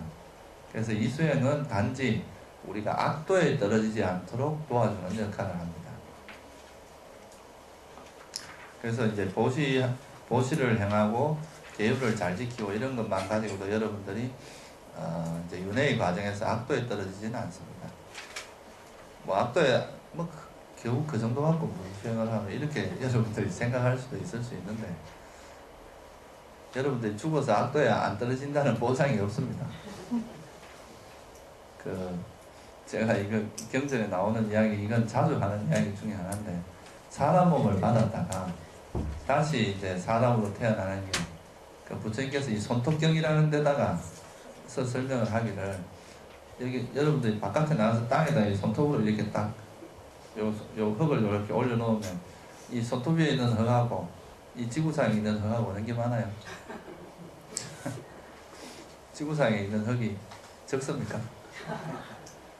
지구상에 있는 흙과 이 손톱 위에 있는 흙의 비례만큼 사람 몸 받은 사람 중에 인간으로 다시 태어날 수 있다는 겁니다. 그만큼 사람으로 태어나기 힘들다는 이야기입니다. 그러니까 사람 몸을 받았다가 다시 사람 몸이나 사람 몸을 받는다는 것이 그만큼 힘들다는 겁니다. 그리고 천상에 태어나서도 천상이나 인간에 다시 태어날 수 있는 확률이 거의 없다 그러죠. 다시 말하면 뭐냐면 선처에 태어났다가 다시 선처에 태어날 수 있는 가능성이 그렇게 높지 않다는 겁니다. 여러분들이 생각하는 만큼. 그러니까 방심하지 마시고 열심히 정진하십시오. 여러분들이 그 축생이나 뭐 이런 이제 악도에 떨어지면 잘 여러분들 지금 뭐 이렇게 누가 손만 한번 이렇게 탁 이렇게 칼로 이렇게 싹 꺼도 엄청 아프잖아요. 근데 여러분들이 뭐 붕어로 태어나면 사람들이 이거 잡아가지고 산채로 막 비늘을 벗깁니다. 그런 고통을 다 당해야 돼요. 축생으로 태어나기 때문에. 그래서 이제 이 보시와 지계를 수행을 잘하는 것만 가지고도 우리가 이제 선처에 다시 태어날 수 있는 그런 어떤 원인이 될 수가 있습니다. 그래서 이제 보시나 뭐 여러분들 다 아는 거겠지만 이 보시를 행하는 것도 여러분들이 이제 뭔가 좀 원리를 조금 알고 행하면요 훨씬 똑같은 보시를 하더라도 여러분들에게 돌아가는 이득은 훨씬 클 수가 있습니다. 그래서 이제 이런 보시가 이루어지기 위한 세 가지 조건은 뭐 상식적으로 생각해보면 간단합니다. 일단 보시하고자 하는 사람의 마음이 있어야 되고 의도가 있어야 되고 보시 받는 사람이 있어야 되고 그죠? 그 보시를 받는 사람의 뭐가 있어야 돼요? 보시를 줄 수 있는 물건이 있어야 될 거 아닙니까? 그죠? 뭐 물건이라든가 재물이라든가 또는 뭐 내 노력이라든가 여러 가지 형태가 있어야 이제 보시가 성립을 합니다. 그래서 자기가 너무 찢어지게 가난해도 보시할 게 없을 수가 있어요. 그리고 또 지옥에 태어나면 보시할 수 있는 기회를 가질 수가 없습니다. 고통받기 바빠가지고 또 천상에 태어나는 경우는 거기서 다들 너무 즐거움이 많으니까 누가 주는 거 받으려고 하지도 않습니다. 워낙 복이 많이 있기 때문에. 그래서 그런 데서는 보시행이라는 게 이루어지기가 쉽지 않습니다. 그래도 인간계가 가장 이런 보시행을 하기가 좋은 조건이라고 볼 수 있죠. 그리고 이제 보시를 하는 그 종류에 따라서 이야기를 해보면 뭐 여러분들이 재물을 열심히 번 돈을 가지고 재물을 보시할 수도 있고 또 여러분들이 절에 와서 뭐 청소를 한다거나 뭐 자원봉사를 한다거나 이렇게 함으로써 그 노력을 보시할 수도 있고 또 여러분들의 몸의 일부 팔을 잘라서 나는 절에 보시하겠다 해서 그런 사람은 없겠죠. 근데 이제 보살행을 할 때 이런 게 필요하거든요. 팔을 달라면 팔을 줘야 되고 눈을 달라면 눈을 빼줘야 되고 이런 게 있어요. 그래서 이제 몸의 자기 일부를 보시하는 경우도 있고 자기 몸 전체를 보시하는 경우도 있습니다. 우리가 보면은 베트남인가 어디서 소신공양하고 이런 거 들어보셨죠? 자기 몸을 불태워가지고 이렇게 보시를 하고 그런 경우도 있고 그런 거는 단순히 이제 우리가 살기 싫어서 그런 게 아니라 어떤 많은 사람의 이익을 위해서 그렇게 하는 경우가 있거든요. 스가모니 부처님도 전생에 굶주린 이제 표범을 위해서 자기 몸을 던진 그런 예도 많습니다. 수도 없이 몸을 던진 그런 예가 있죠. 그리고 또 남이 남의 선행을 보고 같이 기뻐해 주는 거. 우리가 보통 미얀마 가면은 법회가 끝나거나 누가 뭘 잘하고 이러면 항상 사두 그러거든요. 그게 뭐냐 하면 이제 아주 잘했다. 굿. 영어로 말하면 굿, very good 이런 뜻입니다. 그러니까 남이 잘했을 때 같이 정말 좋은 일 했구나, 선한 일 했구나 이렇게 해주는 그것도 하나의 보시행에 들어갑니다. 그리고 여러분들이 이제 제사를 지내거나 이렇게 하고 나서 이제 절에다 음식을 공양한 다음에 이 공양 공덕이 과거에 죽은 내 친척들에게 돌아가기를 이렇게 이야기를 할 수가 있어요. 그러면 여러분들 친척들 중에서 잘못해서 아기로 태어난 그 중생들이 그 음식을 받아 먹을 수가 있습니다.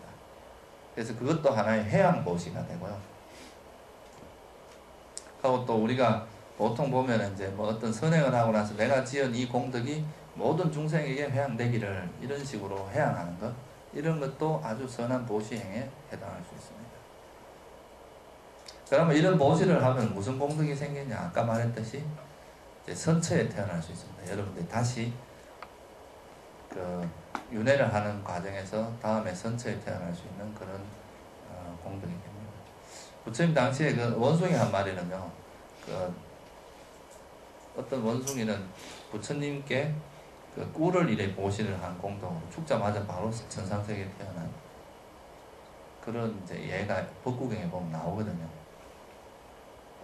그래서 이런 보시의 공덕은 이제 보시를 어떻게 하냐에 따라 보시를 받는 사람의 이런 조건에 따라 다른데 보시를 함으로써도 우리가 선처에 태어날 수 있는 그런 조건이 된다.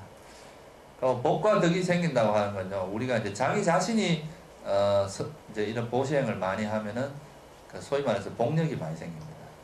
예를 들면 빌 게이츠 같은 사람은요, 되게 우리 살고 있는 우리 세상에서 제일 부자 아닙니까, 그죠? 근데 이런 사람이 전생에 그런 보시행을 많이 안 했으면 저렇게 부자가 안 됩니다. 지금도 보면은 그 사람이 돈도 많이 벌었지만 지금도 그 아프리카의 그런 어떤 병든 어린애를 위해서 무슨 재단을 만들어서 엄청나게 많은 보시를 하잖아요, 그죠? 그러니까 그분이 지금 이 생에 사는 것도 보면 그런 큰 보시행을 많이 해요.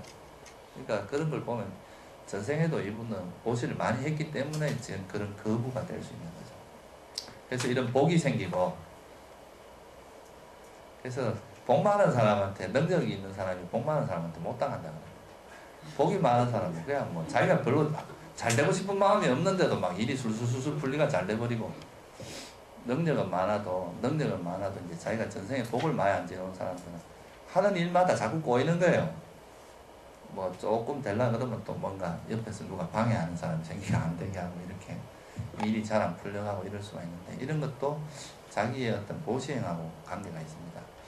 그래서 여러분들이 이 생에 바로 아란이 돼서만 윤회를 딱 끊으면 문제가 없지만, 그렇지 않으신 경우는 이런 보시행도 많이 해서 좀 보험을 많이 들어놓으세요. 그래야 이제 다음 생에 태어나도 좋은 조건에서 다시 또 좋은 조건에서 수행을 할 수 있게 되고, 또 태어나는 곳이 여러분들이 이제 아무래도 고통보다는 즐거움이 많은 환경에서 태어날 수가 있게 됩니다. 그하고 이제 자기는 보시는 자기가 보시를 하기도 하지만 남에게 보시를 많이 구원하는 사람, 권선을 많이 하는 사람은 덕이 생긴다고 하죠. 그러니까 주위에 인덕이 있다는 겁니다. 그러니까 남에게 선을 많이 구원한 사람은 주위에 따르는 사람이 많고 근속이 많아진다는 겁니다. 그래서 그걸 이제 덕이라고, 인덕이라고 이야기를 합니다. 그래서 이제 보시의 공덕은 이런 복과 덕이 생기는 것이, 그리고 선처에 태어나는 것, 악처에 태어나지 않고 선처에 태어나는 것이 큰 공덕입니다. 그러면 이런 보시를 우리가 어떻게 했을 때 그 보시가 좀 더 수성한 보시가 될 수 있는가? 보시의 방법은 어떤가? 일단 보시하는 사람이 마음이 어때야 되겠어요? 좀 깨끗해야 되겠죠, 그죠? 보시하는 사람이 이런 보시 한다고 나한테 무슨 이득이 있겠나? 이런 생각을 하고 만약에 보시를 한다면 그것은 좋은 보시가 안 되겠죠, 그죠? 그래서 이제 보시를 하는 거나 무슨 어떤 선행을 하더라도 그것이 수성하냐, 저열하냐, 이것을 따지는 것은 그 보시행을 하는 그 앞뒤에 마음이, 선한 마음이 많이 일어나면은 그거는 수성한 보시가 되고, 그 앞뒤로 이제 불선한 마음이 많이 일어나게 되면 그거는 그 열등한, 그러니까 저열한 보시행이 될 수 있습니다. 무슨 말이냐 하면은, 그러니까 보시를 하기 전에 이제 나한테 이런 기회가, 보시할 수 있는 기회를 있어서 보시를 하는 게 참 기분이 좋다.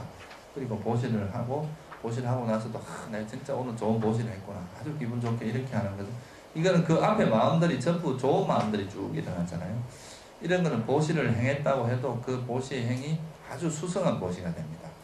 근데 보시를 하면서 나도 먹고 살기 힘든데 무슨 보시냐, 이렇게 그거에 대해서 좀 아까운 마음을 내고, 또 보시를 행하면서도 내가 이거 진짜 할까 말까 고민하고 이제 내가 아깝다, 주기가 아깝다, 이렇게 하고, 보시하고 나서는 또 더 아까운 거예요. 그거 갖고 밥이나 사 먹을 걸, 또는 다른 걸 살 걸, 이렇게 하면은 보시를 하는 행위는 똑같잖아요, 그죠? 앞에 있는 거나 뒤에 있는 거나.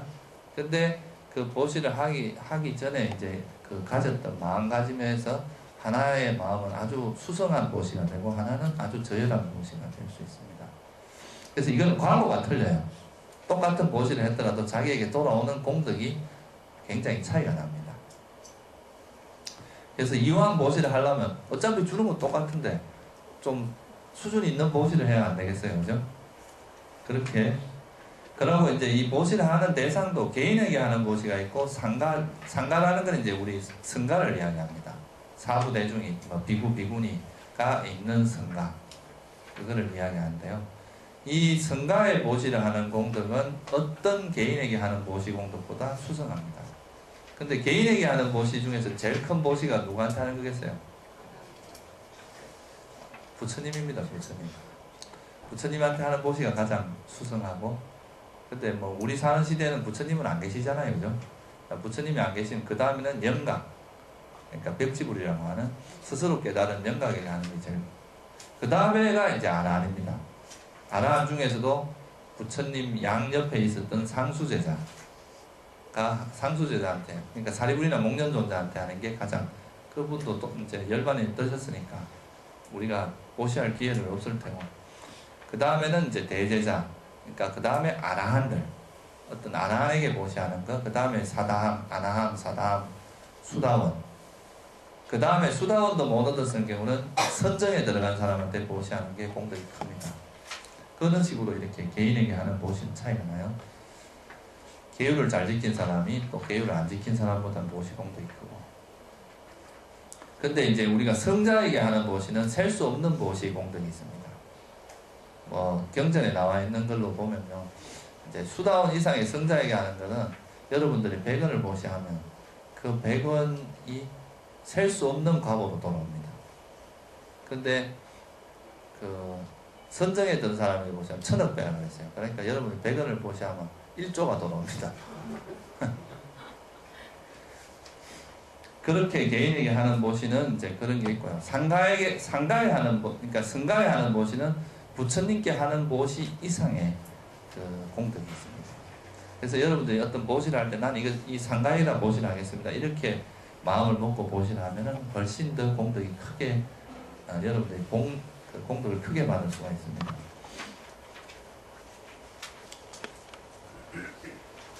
그래서 이제 이런 무량한 보시 공덕이 크게 받을 수 있는 이제 6가지 조건이 있는데, 일단 보시하는 사람의 마음이 이제 중요한 건, 보시하기 전에 즐겁고 보시할 때도 즐겁고 보시하고 나서 즐거워. 이것이 이제 보시하는 사람의 마음가짐이고, 그 다음에 이제 보시의 앞뒤로 뭐가 일어나겠어요? 선한 마음이 많이 일어나겠죠, 그죠? 그 다음에 보시를 받는 사람은 아까 말씀드렸듯이 탐진치를 없앤 사람이면 제일 좋습니다. 그게 이제 가장 보시 공덕이 크고, 근데 설사 탐진치를 없앴지 못했더라도 없애고 있는 중인 사람, 예를 들면 아라한은 탐진치를 완전히 없앴잖아요, 그죠?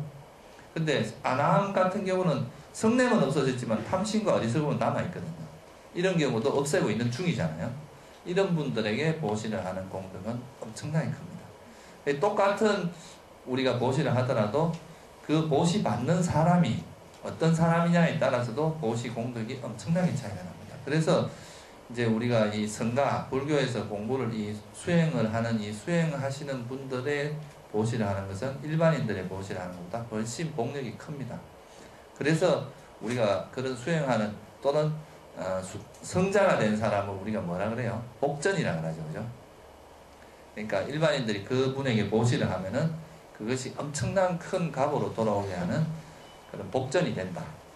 특히 아라한인 경우는 뭐 충분히 공양받을 만하다, 응당히 공양받을 만하다, 그래서 응공이라고 그러잖아요, 그죠?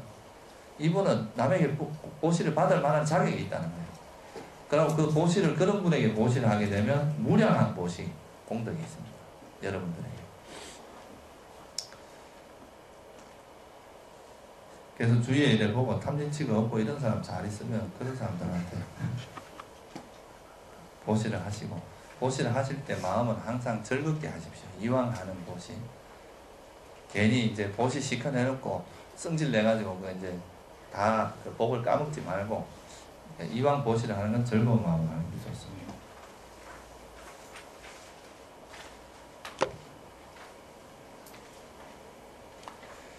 그 다음에 이제 우리가 계율이라는 것이, 이제 보시를 행하는 것은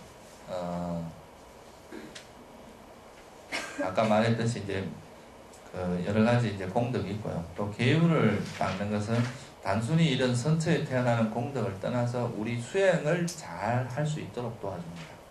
여러분들이 세속에서 살면서 계율을 안 지키면 여기서 딱 한 2시간 동안 있는 동안에는 진짜 이렇게 살아야지 좋다, 나도 앞으로 이렇게 살겠다고 딱 문 밖에 나서자마자 이제 막 또 온갖 그 근심 걱정에 대해서 막 생각을 하고 또 나가자마자 또 술 한잔하고 뭐 이런 식으로 하면은 그게 이제 자기가 공부했던 그 쌓아놓은 것들이 순식간에 또 이렇게 무너지고 또 공부를 해도 수행을 해도 또 무너지고 이렇게 되거든요. 그런데 이 계율을 잘 지키게 되면 우리가 기본은 안 벗어난다는 거예요.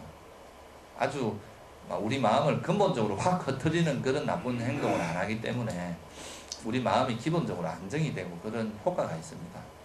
그래서 이 계율이라는 것은 우리 수행의 일종 토대와 같은 역할을 해줍니다. 그래서 이 청정도론 여기서는 뭐라고 비유를 하냐면 이것은 대지와 같다고 비유를 합니다. 그러니까 집으로 치면 기초공사합니다. 기초공사. 여러분들 집을 저 모래 위에다 지으면 집이 튼튼하겠어요? 아니잖아요. 그죠? 그래서 이 계율이라는 것은 수행자에게 매우 중요한 역할을 합니다. 그래서 계율이라는 건 뭐냐? 그러니까 우리 마음에서 아까 뭐라 그랬어요? 우리 삶에 실제로 수행을 하는데 이득이 되는, 청정에 이런 데 도움이 되는 마음을 뭐라 그런다 그랬어요? 선한 마음이라고 그랬죠? 그 도움이 되지 않는 마음이 불선한 마음. 이건 나중에 우리가 좀 더 깊이 공부를 하게 될 겁니다. 선한 마음의 대표적인 것은 이제 불탐, 부진, 불치.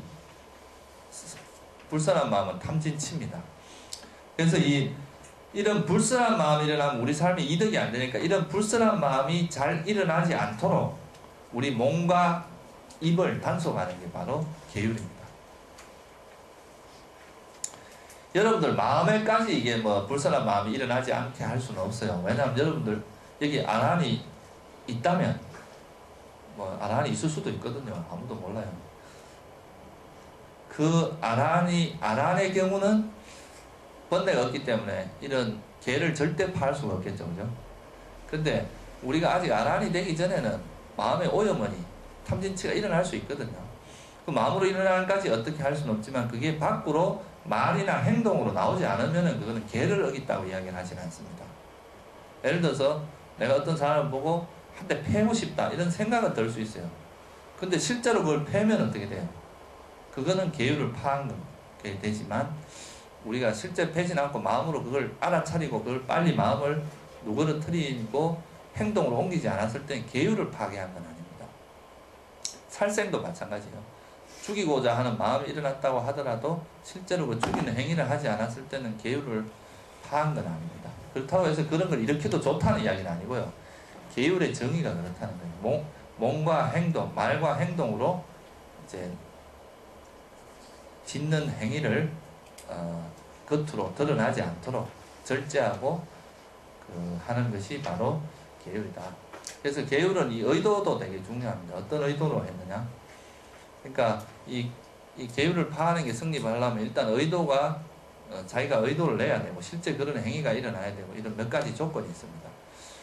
여러분들이 만약에 맹인인데 지나가다가 그 벌레 곤충을 이렇게 밟아서 죽였어요. 그러면 그게 계율을 파한 거겠어요? 아니겠어요?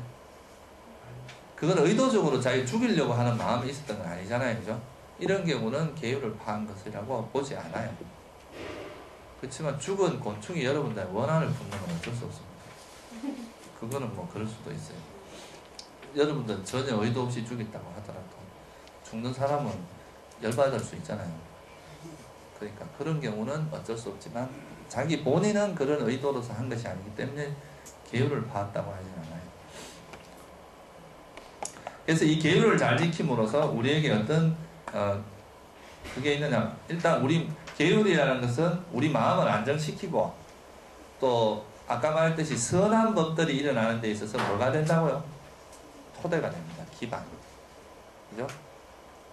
이 계율이 있다는 것은 이 기초가 튼튼하다는 거기 때문에 이 기초를 통해서 우리가 선한 마음이 일어날 수 있지. 계율이 없으면 우리 마음이 끊임없이 불선한 마음들이 일어날 수 있겠죠.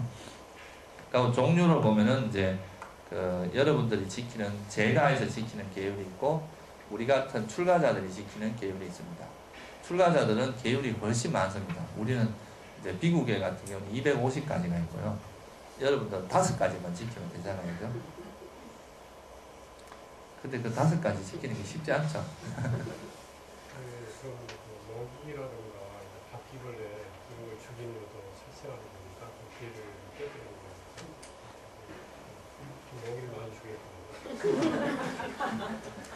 죽이고자 하는 의도를 가지고 죽였어요. 아니 그러니까 싫어요. 미워가지고. 네, 잠을 못 자게 하니까 근데 그런 것도 이제 바퀴벌레도 그렇고 그 계율을 파하는 건 맞습니다. 제일 뭐 죄라기보다 그거는 이제 그런 거를 자꾸 죽임으로써 나중에 어떤 그 문제가 생기냐 하면 그런 이제 벌레를 죽이는 그렇게 아주 극심한 그런 그 불순업은 아니지만 자꾸 살아있는 생명체를 자꾸 죽임으로써 우리 마음에 자비심이 없어집니다. 그러니까 그 살생을 많이 하게 되면 나중에요 여러분들이 태어나도 몸이 많이 아픕니다. 건강한 몸으로 안 태어날 수 있고 그걸 어떻게 해야 돼? 나도 앞으로 이제 가급적이면 죽이지 마세요. 근데 북한에게 너무 사람을 해를 끼치잖아. 그런 걸로. 그러니까 그 모기 향을 피우는 거는 괜찮거든요. 이제 모기 향은 도망가라는 의미가 있기 때문에 이제 죽이려고 하는 것보다 그래서 이제 근데 제가자들 같은 경우는 조금 다를 수도 있습니다. 근데 이제 예를 들면 남방 스님들은 이게 모기 잠자리채 같은 게 이래 있어요. 그걸로 이렇게 모기를 이렇게 잡아서 밖으로 내보내지 절대 안 죽입니다. 스님들 같은 경우. 그것도 모기한테 가끔 이렇게 피를 보시하는 것도 좋습니다. 그러니까 가급적이면 살생을 안 하는 방향으로 하시는 게 좋아요. 우리가 특히나 이제 이렇게 잡아서 하나하나 이렇게 하는 것도 있지만, 제가 미얀마에 있을 때 이제 어떤 스님이 이렇게 숲속에는 가면요, 개미가 이렇게 줄을 쳐가지고 이동하는 그런 게 있거든요. 그런 거 한번 보신 적 있으세요? 아주 깁니다. 이게 한 수십 미터 되는 길이로 이렇게 쫙. 미얀마 스님들은 그거를 잘 안 그러는데, 우리나라 스님들 중에 하나가 F킬러를 들고, 그걸 이렇게 하는 걸 보고 기겁을 하는 그런 거를 내가 본 적이 있거든요. 그러니까 미얀마 스님들이 사는 그 꾸띠가 있어요. 그 꾸띠에 들어가면 빈대, 온갖 벌레들이 가득합니다. 근데 우리나라 사람들이 살던 데 들어가면 하나도 없어요. 깨끗해요. 이제 보통 사람들이 그거 가면 F킬러 이런 걸 탁 쳐버리거든요. 그러면 이제 한번 죽고 다 이제 그래 하는데, 저도 미얀마 갔다 오고 나서는 모기 같은 건 의도적으로 잡지는 않습니다. 그게 좋은 거는 아니에요. 자꾸 이제 우리가 어떻게든 내가 살기 위해서 내 몸이라는 것도 사실은 우리에게 큰 예를 들어 독사 같은 거 이런 게 우리에게 아주 위험한 거라면 좀 이렇게 죽인다기보다 이렇게 할 수도 있겠지만, 그렇게 우리에게 아주 극심한 피해를 주는 게 아니라면은 가급적이면 살생을 안 하는 건 좋습니다. 혹시나 하더라도 이렇게 마음에 아주 악한 마음으로 정오심을 가지고 이렇게 죽이지 마시고, 그래 좋은데 태어나라 그렇게 하면서 아주 자비로운 마음으로 하면은 그게 훨씬 더 이제 공덕이 불선업의 강도가 훨씬 약하게 되겠죠, 그죠? 그러면 정당방위라는 건 없는 그러니까 그 의도가 되게 중요하다니까요. 예, 그러니까 어떤 마음으로 하느냐가 되게 중요합니다. 근데 수다원이 되면요, 절대로 의도적으로 살아있는 생명체를 안 죽입니다. 이 수다원이 된 사람은요, 어떤 경우도 자기가 의도적으로 이걸 죽여야 되겠다 마음을 내서 죽이는 경우는 없어요. 자기가 설사 죽어도 안 죽입니다. 그러니까 그게 수다원의 한 조건 중에 하나입니다. 수다원이 되면 절대 오계를 어기지 않거든요. 의도적으로. 자기도 모르게 이래 죽일 수는 있지만, 자기가 이걸 죽여야 되겠다 이런 살심을 내서 죽이는 경우는 없습니다.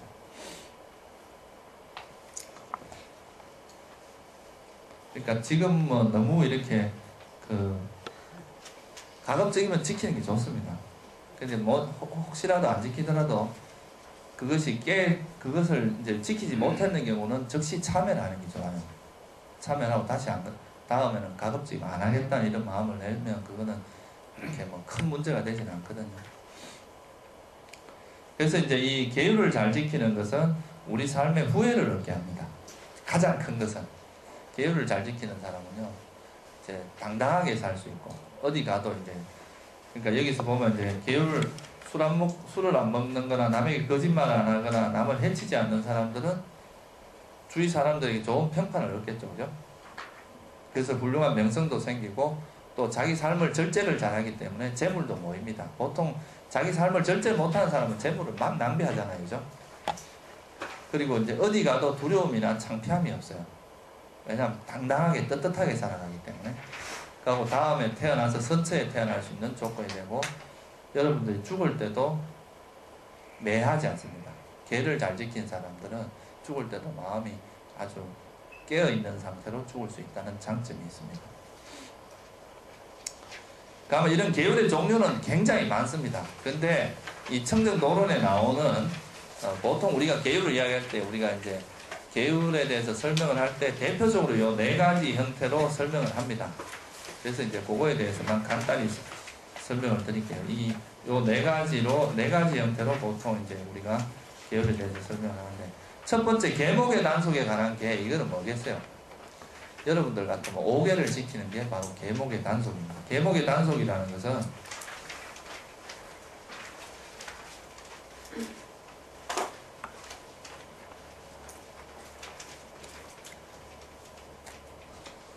여러분들이 세속 같으면 5개가 뭐예요? 살도 엉망주잖아요. 그죠? 살생하지 말고 도둑질하지 말고 또 뭐예요? 살도 음이 뭐예요? 사음이 뭡니까? 뭘 사음이라 그러죠?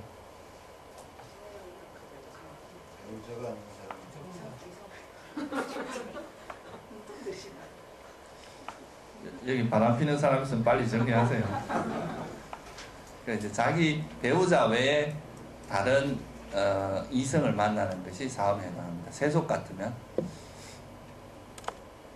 그리고 망은 뭐예요? 거짓말 안 하는 거고, 주는 이제 우리 정신을 취하게 하는 걸 먹지 말라는 뜻이에요. 꼭 술만 이야기하는 게 아니고, 뭐 예를 들면 마약이라든가 또 담배도 보통 집어넣습니다. 그리고 또 뭐가 있겠어요? 마리화나 뭐 이런 마약 종류 그런 것들은 하지 말라는 거고. 그 다음에 그러면 이제 그게 이제 그러니까 계목의 단속에 관한 계율을 이야기합니다.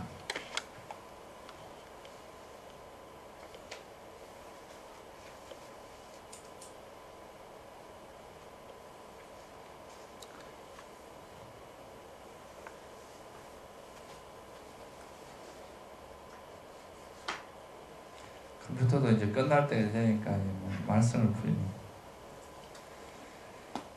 그 다음에 그래서 이 계목의 단속은 부처님의 가르침을 믿는 믿음이 중요하겠죠, 그죠? 이렇게 지켰을 때 우리에게 이익이 있다 라고 하는 것이 가장 기본이 되기 때문에 믿음을 통해서 이제 그런 5개 같은 걸 지킬 수 있고요. 여기서 이제 좀 더 우리가 실제로 현실적인 수행의 과정에서 더 중요한 건 2번입니다. 두 번째. 그러니까 감각기관을 잘 단속해라. 여러분들이 눈으로 보이는 거 보는 대로 다 받아들이고 뭐 좋은 거는 듣는 대로 다 듣고 이렇게 하면은 여러분들 수행이 향상이 있겠어요, 없겠어요? 절제하는 마음이 안 생기잖아요, 그죠? 막 오는 대로 다 막 즐기는 형태가 되면 안 되니까 우리가 이제 문 앞에 이런 문 앞에 딱 지키고 서가지고 좀 이렇게 선한 사람은 들어가게 하고 나쁜 좀 불량해 보이는 사람은 못 들어오게 하고 이렇게 제어를 하는 역할을 하는 게 바로 사띠가 그런 문지기 역할을 하는 것도 있거든요. 그렇게 해서 우리가 정신을 바짝 차려서 우리 마음을 불선한 마음이 일어나지 않도록 항상 우리를 단속을 잘하는 거죠. 6가지 문을. 그게 사실은 계율의 어떻게 보면 좀 더 본질적인 의미의 계라고 볼 수 있습니다. 여러분들이 눈으로 들어오는 거, 귀로 들어오는 거, 코로 그러니까 너무 막 먹는 거를 맛에 너무 취해가지고 먹는 거를 너무 막 찾아다니면서 한다거나 또 소리를 좋아해서 온갖 좋은 소리를 들으러 다닌다거나 이런 것들은 너무 그런 이제 색색양 미촉법이라고 하는 그런 대상을 즐기는 게 되잖아요. 그런 걸 적당히 단속할 줄 알아야 된다는 거죠. 우리 마음이 그게 오염되지 않도록 그렇게 하는 것이 바로 이 감각기관의 단속입니다. 무슨 말씀인지 아시겠죠? 이게 되게 중요합니다. 이 부분이. 그 다음에 이제 이 생계에 대한 청정이라고 하는 것은 이제 여러분들도 이 생계를 하는데 우리가 먹고 살기 위해서 나쁜 짓 하지 마라 이 말입니다. 내 먹고 살기 위해서 남이야 죽든 말든 나만 잘 살면 된다. 예를 들면 그 악덕 그 사채업자 이런 사람들 지 돈 벌라고 뭐 남의 눈에 피눈물이 나게 하고 남을 악의 진짜 구렁텅이에 빠뜨려서 그렇게 하면서까지 돈을 자기만 벌면 된다고 생각하잖아요. 이런 거는 아주 삿된 생계입니다. 또는 무기를 판다거나 뭐 마약을 판다거나 돈을 벌기 위해서 이제 자기가 살아가기 위해서 인신매매를 한다거나 뭐 도살 이런 것도 별로 좋지 않습니다. 그래서 그런 것들을 하지 말고 좀 가급적이면 정당한 방법, 남을 사기쳐서 돈을 번다거나 그런 행위를 하지 말고 우리가 정당한 방법으로 생계를 유지해야 된다. 스님들도 마찬가지입니다. 스님들도 부당한 방법으로 우리가 살아가는 것은 부처님께서 엄격하게 금했어요. 그 중에 대표적인 게 뭐냐? 전 봐주는 거, 뭐 사주 봐주는 거, 뭐 이런 것들은 부처님께서 삿된 생계라 그랬거든요. 그런 걸 하지 마라 그랬습니다. 그리고 또 뭐 괜히 이제 옷 다 떨어진 옷 입고 이제 신도들 앞에 나타나가지고 되게 이제 청정한 척 하면서 보시를 유도하는 거, 이런 거는 여기서 말한 계략에 해당합니다. 그리고 또 괜히 이제 수행도 자기 마음에는 사실 온갖 탐욕이 가득한데 수행자처럼 이렇게 위의를 다 갖춰서 이렇게 뭔가를 남에게 보이기 위해서 하는 그런 것도 일종의 계략에 해당하고요. 그 다음에 마음씨. 이 스님들도 우유를 잘 먹는데 저선 우유가 잘 나나? 뭐 이런 식으로 이야기를 하면서 우유를 보시하도록 유도하는 이런 거는 암시라고 하고요. 또 괜히 이제 좀 어떤 사람에 대해서 막 소문을 내놓으면 저 사람은 돈도 많으면서 보시를 안 한다. 아주 막 인색한 사람이다. 막 이런 소문을 내서 그 소리 듣기 싫어갖고 보시하게 만드는 이런 거는 이제 비방. 그러니까 이 수행자가 살아가는 방식에서 그러니까 자기가 어떤 생계를 유지하는 방법이 정당해야 된다는 거죠. 어떤 그 법도에 맞지 않은 방법으로 생계를 유지하는 것은 옳지 않다. 그게 바로 생계에 관한 청정입니다. 생계를 청정해야 된다 이거죠. 특히 이 비구들에 대해서는 이런 게 굉장히 엄격합니다. 우리가 부당한 방법으로 자꾸 어떤 신도들에게 보시를 유도하다 보면 마치 내가 도인이 아닌데도 도인인 척 하는 거예요. 그러면 이제 내가 도인이라고 사람들 생각을 하고 보시를 많이 할 거 아닙니까? 그죠? 그래서 부처님께서는 비구들은 절대로 제가자 앞에서 자기 수행 경지를 말하지 말아 그랬습니다. 이런 여러 가지 문제들 때문에. 그래서 이제 이런 것들을 청정하게 잘함으로써 성가도 청정해지고 그렇게 함으로써 불법이 오래 갈 수 있게 되겠죠. 그래서 이것도 아주 중요한 부분입니다. 근데 이제 이 필수품에 관한 계 같은 경우는 제가자한테는 별로 해당이 안 되고요. 주로 이제 출가자에게 해당되는 겁니다. 그러니까 우리가 출가해서 이런 이제 성복이라든가 음식을 공양받고 그 다음에 이런 집을 얻고 이런 게 어떤 탐욕이 아니라 수행을 잘하기 위해서 또 더위와 추위 어떤 위험 우리가 숲속에 살면은 뭐 여러 가지 독충이라든가 이런 거 위험이 있지만 이런 거처가 있으면 그런 걸 피할 수 있잖아요.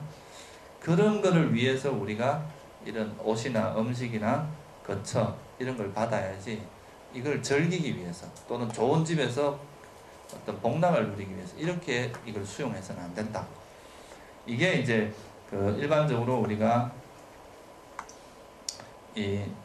보통 이제 청정도론에서 계율을 이야기할 때 요 네 가지 형태로 많이 이야기합니다. 그 중에서 아까도 말씀드렸지만 요 네 가지 각각이 중요하지 않은 게 없죠. 감각기관을 잘 단속하는 것은 사띠, 그러니까 정념이라고 하는 이 대상 챙김을 통해서 여러분들이 잘 단속을 할 수가 있고, 생계를 청정하는 것은 우리가 사실 부당한 방법으로 쉽게 돈을 벌려고 하는 것은 노력하지 않으려고 하기 때문에 그렇거든요. 자기가 열심히 노력해서 뭘 하려고 하는 게 아니라 쉽게 뭘 하려고 하니까 쉬운 방법을 찾게 되는데, 그래서 생계를 청정해야 한다는 것은 정진이 필요합니다. 노력. 열심히 수행하고 사는 사람에게는 이런 잘못된 삿된 생계가 있을 수가 없다. 필수품을 받을 때는 잘 생각을 해서 이것이 정말 나에게 도를 닦는 데 이득이 되는 쪽으로 받아야 돼요. 너무 지나치게 우리가 복을 수용해도 타락하게 되고 그런 여러 가지 있기 때문에 이건 지혜로서 잘 고려해서 받아야 되기 때문에 지혜가 필요한 거다. 이렇게 볼 수 있습니다.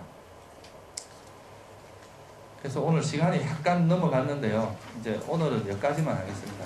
그래서 우리가 이제 다음 시간에는 이제 수행에 이제 본격적으로 앞에서 오늘까지 한 거는 보시와 계율이라는 것은 우리가 이제 수행을 하는데 기본 밑바탕이 되는 겁니다.